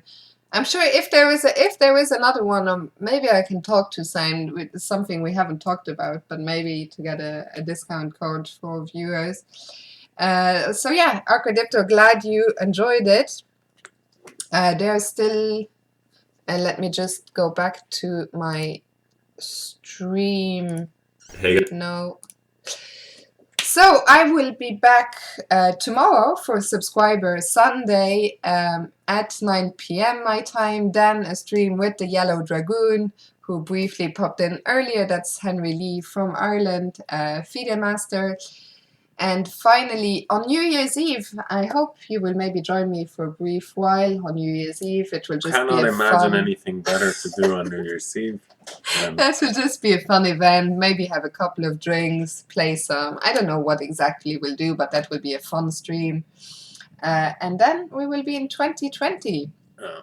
I proposed, by the way, to go to a music festival earlier in the day to Fiona for New Year's Eve, and she said, "No, we got to stream." Hence, in case you're wondering why I said I cannot imagine anything better, now you know this the painful story, the ugly truth. Guys, thank you so much for tuning in. Appreciate you all. Thank you for the questions, for the comments, for the feedback. Thanks to Turnip, of course, who has already bought the DVD. If you buy it, do please let us know what you think of it. Yeah. If it is received well, maybe we'll do more DVDs in the future. Yeah. There will be a New Year's Day stream. Obviously, maybe I can do it in the early morning, a hangover one. We'll see. There will be one. I'm currently streaming. Nope. Where was the other one? There it is. Currently streaming every single day from December 22nd to January 10th, which is my birthday. So we'll end on another high. I should stream more often. Well, currently I'm streaming every day, so I can't stream much more often than that. Every day, December 22nd until January 10th. Needs to be late. Okay, it probably will be late. Guys, thank you so much. Alex has made an Irish exit, an Irish goodbye. Why is he leaving? Nobody knows. I expect he maybe needs the toilet. But he's off. He will be back. I'm sure he will join us briefly. Where is it? Nope. There it is. Why is it smaller? Why is it smaller? Let's make it as big as it deserves to be. Perfect. So yeah, hopefully you enjoyed it. I will see you tomorrow, and if not the day after that, and if not the day after that. Truth, your desires are my commands. There shall be a late evening stream on January the 1st to celebrate the new year. Sleepy Mario, I will send a message right now to Toilet Noggin, who will be gifting you a gift sub, who will be gifting you a sub. So once again, thank you very much to all of you, and hopefully see you very soon. Have a lovely evening or day or whatever, and catch you then. It's someone. Oh, the Yellow Dragoon is streaming, so we will give him a raid. Raid the Yellow Dragoon. So I will be streaming with Henry 2 days from now. I'll send you to him now. Jens, Truth, Romu, Sleepy Mario, everyone. Thank you for watching. Kazela, I'll see you all soon. Take care. Bye. Bye. And I'm sending you over to Henry. We are waiting in 5 seconds. I'll mute myself now, put my end screen, and see you soon. Bye bye.